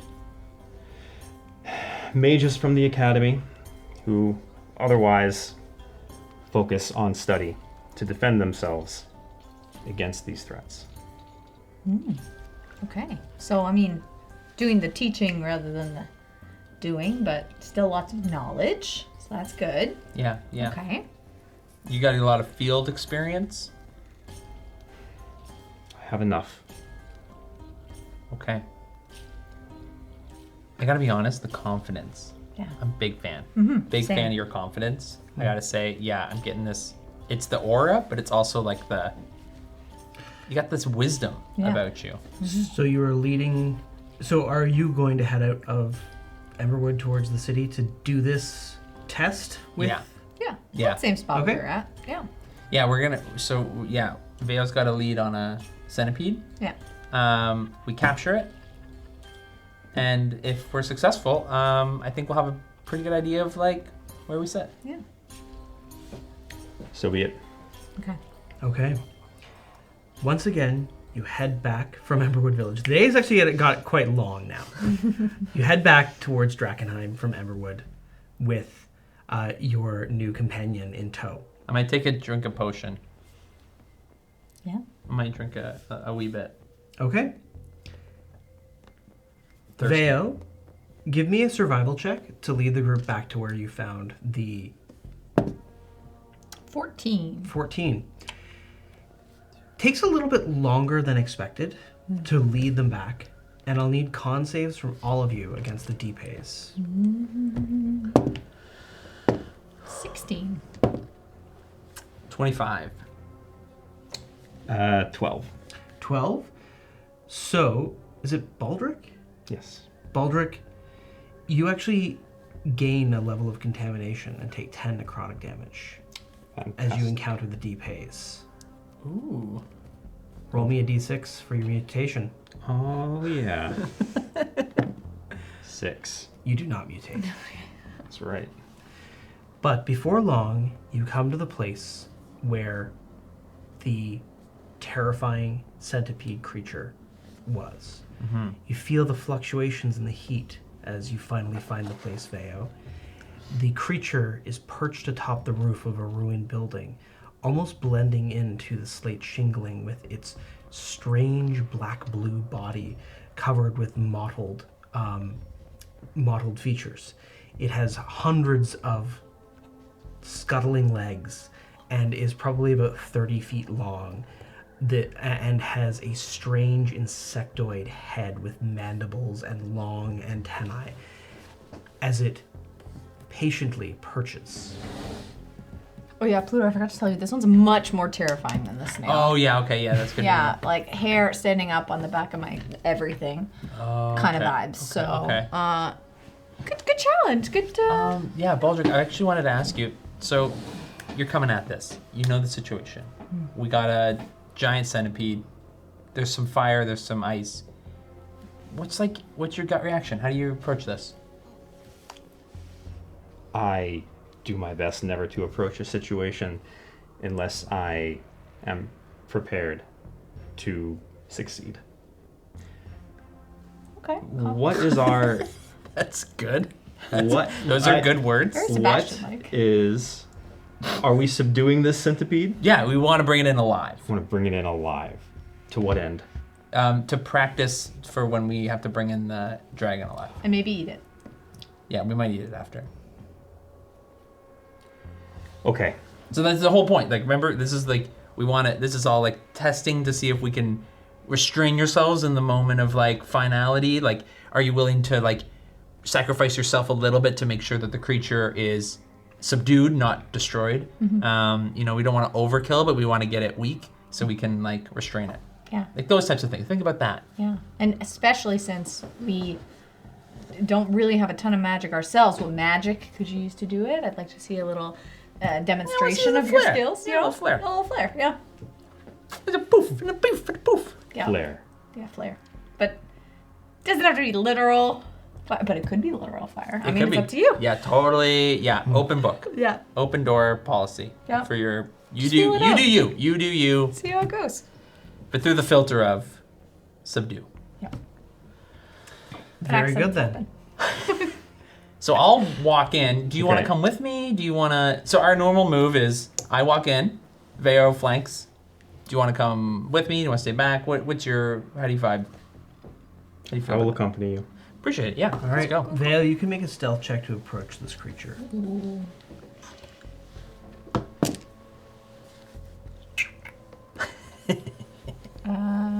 Front door. 23. Okay. You can move up to one of the first buildings. Okay, I'm gonna move up to that. Like Okay. from here? Yeah. Where do you want to be? Just Um, behind. Yeah. Okay. And roll for initiative. Okay. Woo! Pluto? 10. Okay. Baldrick? 3. Oh. Sorry, 4. Okay. And Vale? 31. Wow, okay. All right. Vale, you sneak ahead into a position, and as Pluto and Baldrick head up the broken and mangled street towards where here is an intersection of several buildings where someone over time has left makeshift boards to cover over a crater that is left behind. The centipede is perched atop one of the ruined buildings on the rooftop, waiting to strike. And you can see, you noticed it before, so you knew it was there. It is waiting in ambush.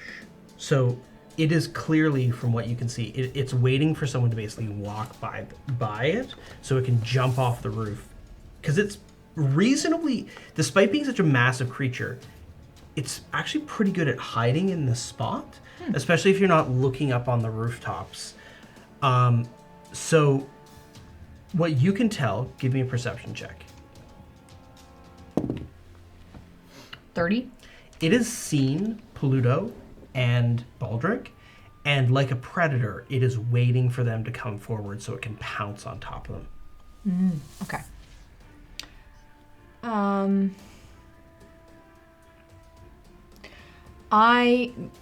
My goal is to take its attention elsewhere. What I'd like to do is come around the side of the building and shoot it with an arrow, or at least even if I don't hit it, to shoot it. And then I'm gonna come back around and hide so I can at least show it that maybe there's something over on that side. Okay. Okay. So let's see if I can hit it. You can do it.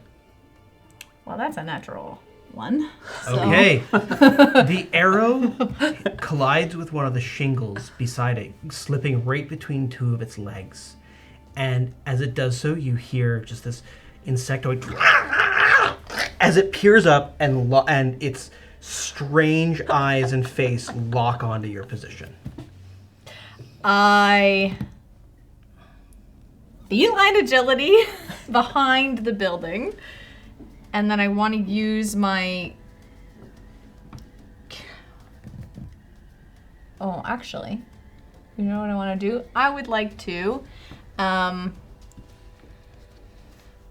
far? Can I see the measuring Yeah. thing? This is 30? Yep. How far can I get? Okay, actually then, I'm going to run. Oh, how do I want to run? Yeah, you know what? I want to run as far as I can with my feline agility, and then get to about, I guess, here. Okay. And then I want to misty step with my bonus action into this Okay. building where it's hopefully you can't see me. Alrighty. I don't know if she's Vale, up. the massive centipede, its antenna twitch and its legs pick up the vibrations of the ground around it. Oh. It has tremor sense. Oh no! And seeing you, it scuttles down across the building.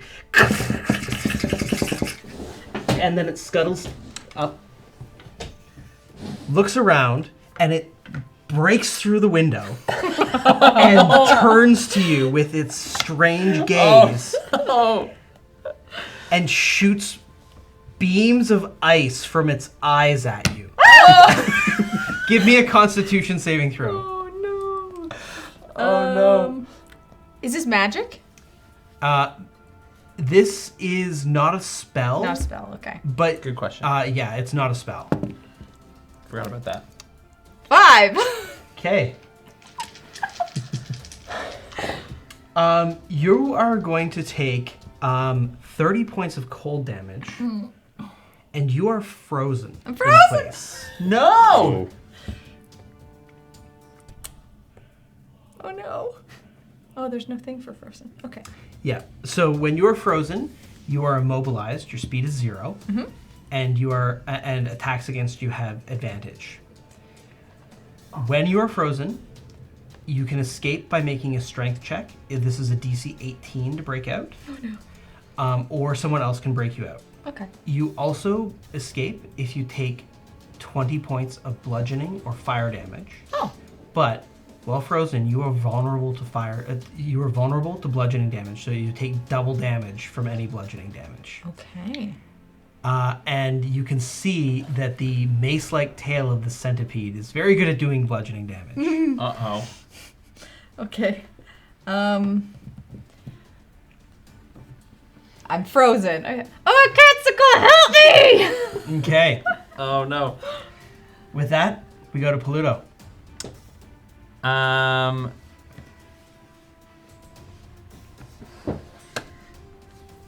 I run at the creature, Okay. and I am going to remove one of the fire rubies out of the Helm of Brilliance, and I will cast Wall of Fire surrounding the centipede. Okay. I want to trap it. Hopefully it'll melt Veo as well. I don't know. Yeah. Yeah. Melt me. So you're vulnerable to fire damage. No, force. No. Is it force? And both Bludgeoning. bludgeoning and fire damage. And fire? There you go, Joe. Oh, thank you. So, beautiful. I'm just gonna create this Notice that they are curved, so they will form. like Yeah. wall of fire surrounding. And you're focusing it inward, so the flames go. Yeah, I in don't on want it? to Okay. actually burn Veo yet. Okay. It's fine. It's sort of makeshift, but essentially it's just around where the. Okay. And I begin running towards Veo. All right. Get up on top of this. Baldrick. All right. I'm coming, Veo. Seeing all of this transpire, Baldrick stays where he is. Smart choice. And Subdue it! Subdue it! I'm going to go ahead and cast Hold Monster on the centipede. Oh. Nice. So that'd be 18. I get a 15. Perfect. The monster is subdued. It is held. So it and just sticks in place. and let's see. From there, I'm going to use my. I'm going to move. Where's the 30-footer? This one, right? 25 feet this way. Okay. Go to the top of the round then with Veo. You are frozen in place. I guess I can try to break out. Yep, that's an action. Yes. Strength saving throw or just strength? It's an athletics check. Athletics. Okay. I got an 18. I got rolled a 19. And I have a negative 1. You break out of the ice. Wow! That was very unlikely. That was very unlikely. Really lucky. Okay, you break out of the ice, seeing this creature flittering in the flames. Okay. So I guess I have. Oh, can I dash with my bonus action? Yes. I can dash with my bonus action. Okay, I'm gonna get out of there and move as far. Whoop, whoop, whoop, whoop, whoop, whoop. I guess here. Okay. I'm just gonna take a moment, and I kind of shake off the rest of the ice as I'm moving away from it. It's like your fur, like when you Okay. pull the. Now, Baldrick, that's what we call being the distraction. Okay? It happens often. Is that what you were doing? On purpose. No, yep. Yeah, Okay, yeah, that's yeah. it. So, the centipede, despite having used frozen magic, as it is surrounded by the flames, you can actually see that this creature is, and Baldrick, you can tell this. This creature is endothermic, which means that it absorbs heat, which is why it's so cold. So the being surrounded by fire, but it is held by your magic. Being surrounded by fire is actually making it stronger. You can tell that the energy is building up inside it with potentially explosive results. One. Don't worry, Baldrick. I've got it all under control with my fire magic. I did that And from so my helm. what you realize is that it's that frozen beam that it froze Vea with, it was actually absorbing the heat into it to freeze things around it. So the fire, the wall of fire, even you can see that it's like almost starting to sputter as the heat of the spell is being absorbed into this creature. It does get a saving throw against the hold monster, and it rolls a 19. Dang. It has a +0. So how unlikely is it? Because I needed to roll an 18. Right? You needed to roll 19 or 20 for sure. Yeah. Yeah. Wow. So Okay. it makes it save to break out a hold monster, but that's its turn. Okay. Yeah. So Paluto, it is your turn, and you're seeing the wall of fire starting to sputter as this creature is absorbing the energy of the spell. Can I tell that it's absorbing the energy? You can see that it is not being harmed by the flames. But I know I will be harmed by the flames. Yeah. Yeah, that's something I know about myself. It's taken a while. I want to, can I just dismiss the wall of fire? Yeah. Sorry to burn a ruby, buddy. I Take it down. throw my fire opal the opal into the useless helmet. And looks like we're doing this the old-fashioned Ignatius! And I close my eyes again because now it's just like part of me. And I rush at the creature Okay. and I begin swinging my sword at it. Does a 16 hit? It actually does not. It bounces off the armored kind of insectoid shell of the centipede. Okay. I miss. I hit, I miss. Okay, a 30. Okay. Much safer. And I'm gonna roll. Oh wait, no, sorry, not D10. 10, 11, 33 damage. Okay. And once more with a gusto.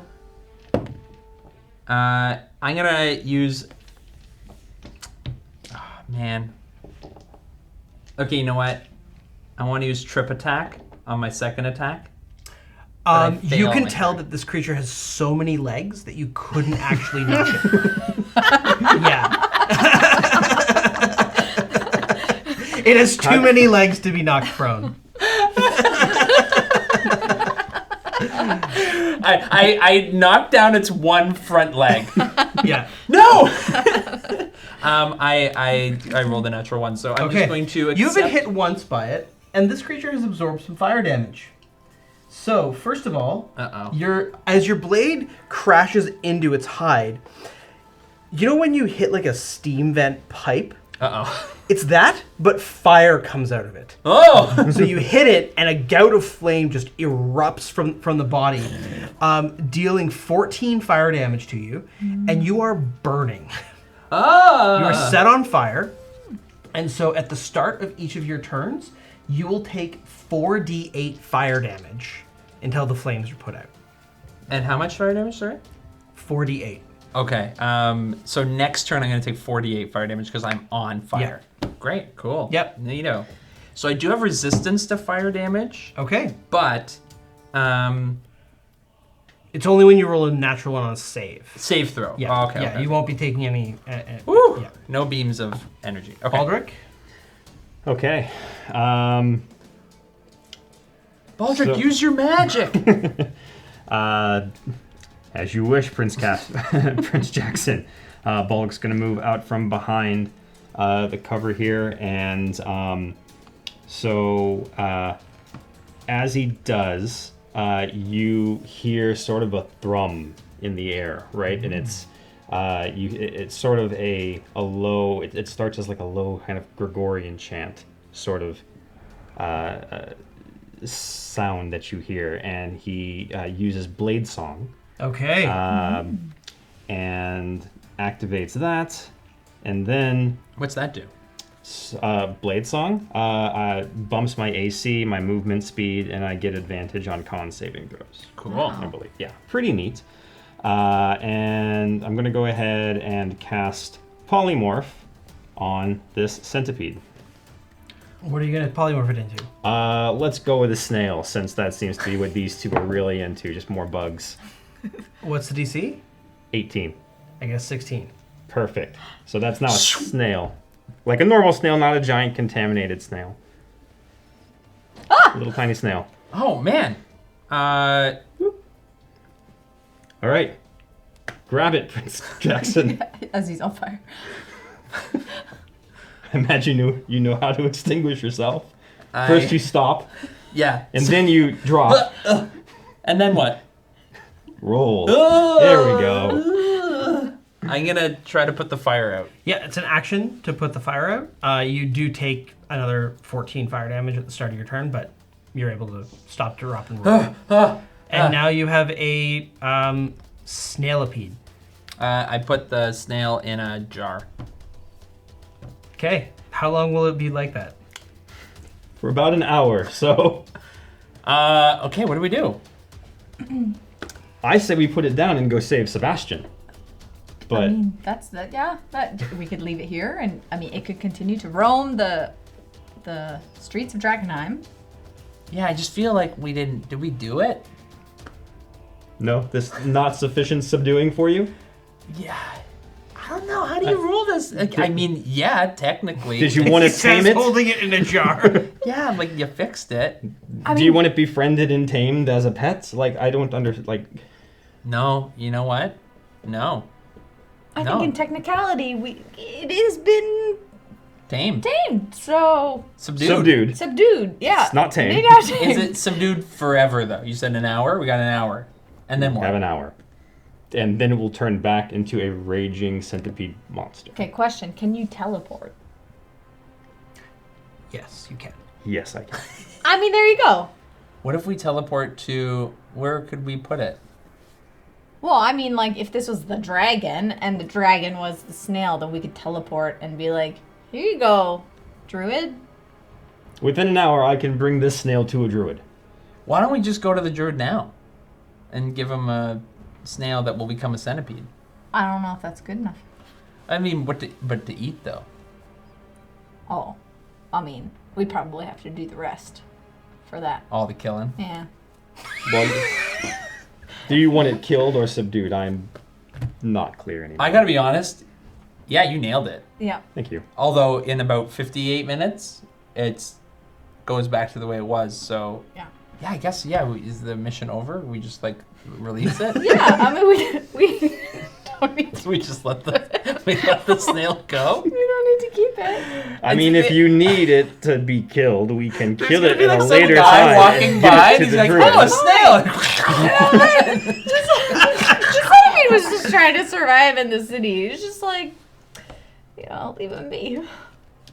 What if we throw him in the sewer?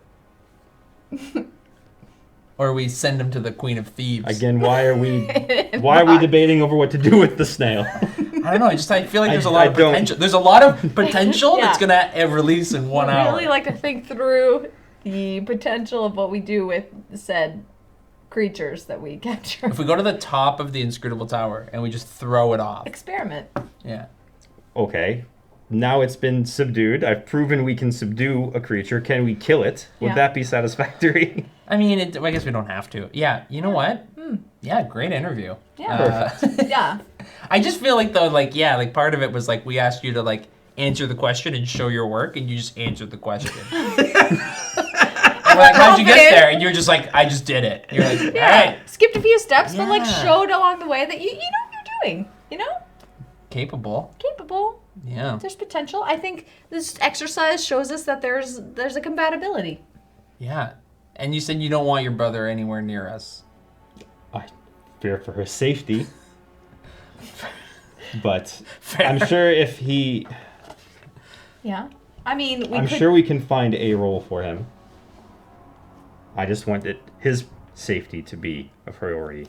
Well, it could be that at least if we don't have to pay you,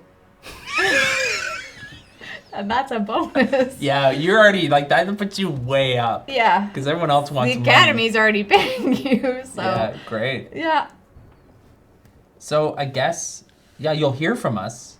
But right now it's like you and your brother are pretty high up in the... We have to make some decisions. I know you don't want your brother involved, but he's his own person and he can make his decisions. Yeah. And He is. He is. Like, who do you think, if you had to ask yourself, who's more capable of taking down a dragon, you or your brother? And you have to be honest. Like, be honest with your abilities.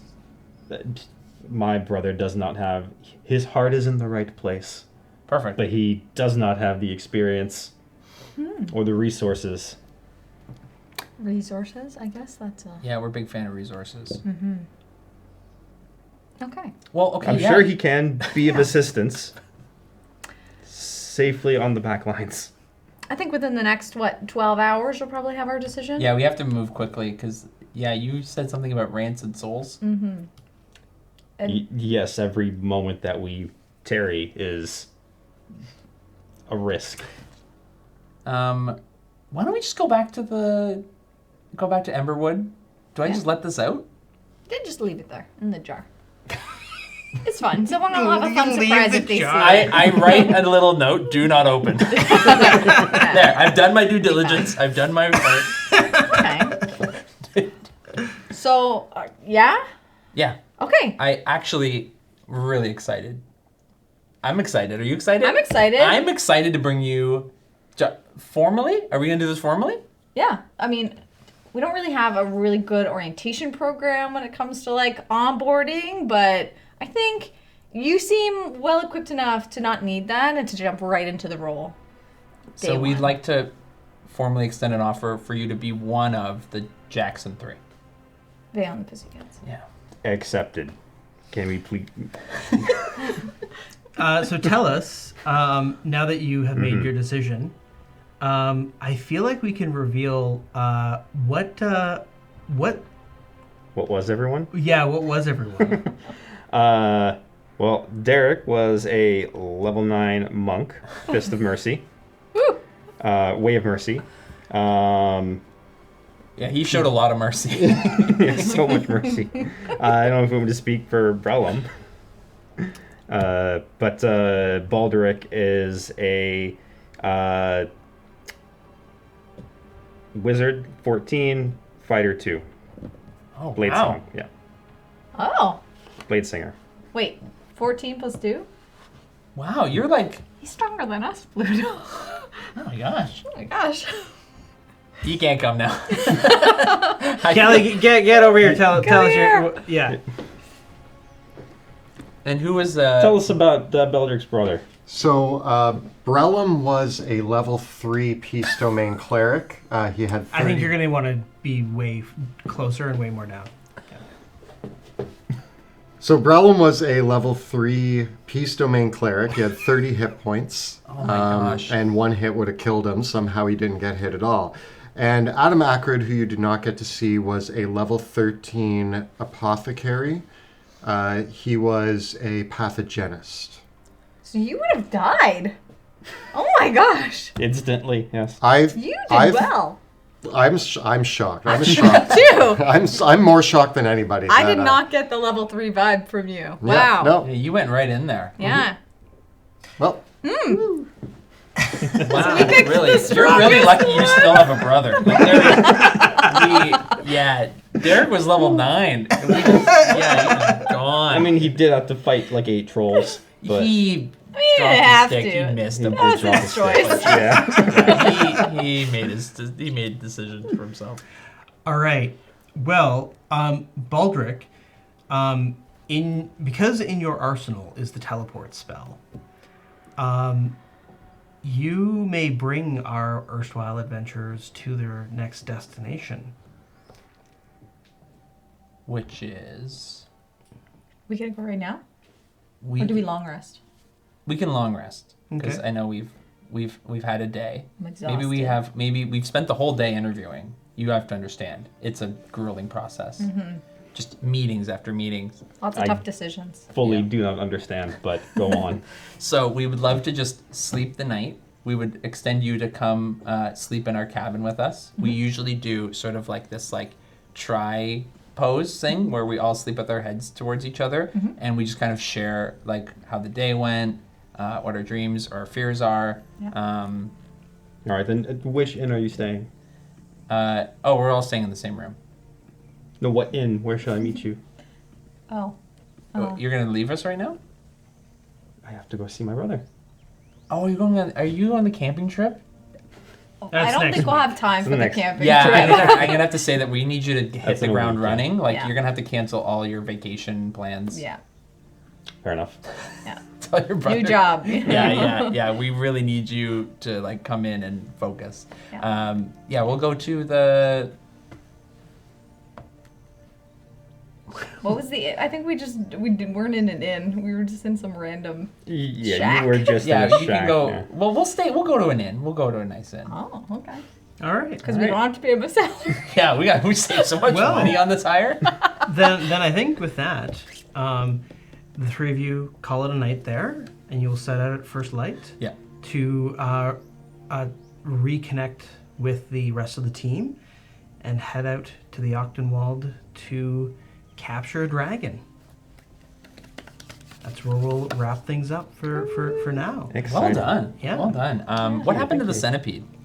The centipede, you left the jar, and one of those inexperienced group of adventurers that was gathered at the Guild of Lily you passed by them, and they found the jar. I said And do when- not open. when- It clearly, do they not know how to read? You thought do not open, well, what you really wrote was free snail. And so they thought free snail, but also free the snail. Yeah. It did not end well for them. Yeah, fair. And they're well for the centipede, though. Yeah. Yeah. Yeah, it worked out for the centipede. With that, though, a big thank you, as always, to Jill and Kyle and Joe. And a huge thank you to our Dungeon Master, Monty. And thank you to Kelly. Kelly's going to do the thumb. Oh! Nice, to the horns. And a big thank you to some of our amazing creators who provide some of these incredible assets.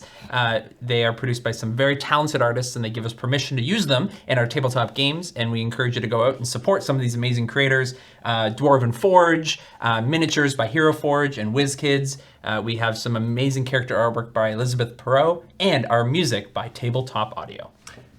Of course, don't forget to look at the links below for our Teespring store. You can find all of your favorite Dungeon Dudes shirts, including Yes, Troll Killer, etc. Take a look at bit.ly/Dungeon Dudes merch. Our videos and live streams are made possible because we have an amazing Patreon community that supports our work. If you enjoy what we do and want to join our Patreon community, get on our Patreon-only Discord server, chat with all of us, hang out there, follow the links in the description below. We also have videos dropping on Tuesdays and Thursdays for all of our guides on how to play D&D and much, much more. We're covering a lot of Baldur's Gate 3 stuff as well, more recently. And be sure to join us next week when we broadcast the campaign live on Twitch. That's at 6 p.m. Eastern Time till 8 p.m. at twitch.tv/dungeon_dudes. We also have all the episodes on podcast platforms, and they drop on YouTube on Fridays. Thank you so much for watching, and we will see you next time in Drakkenheim.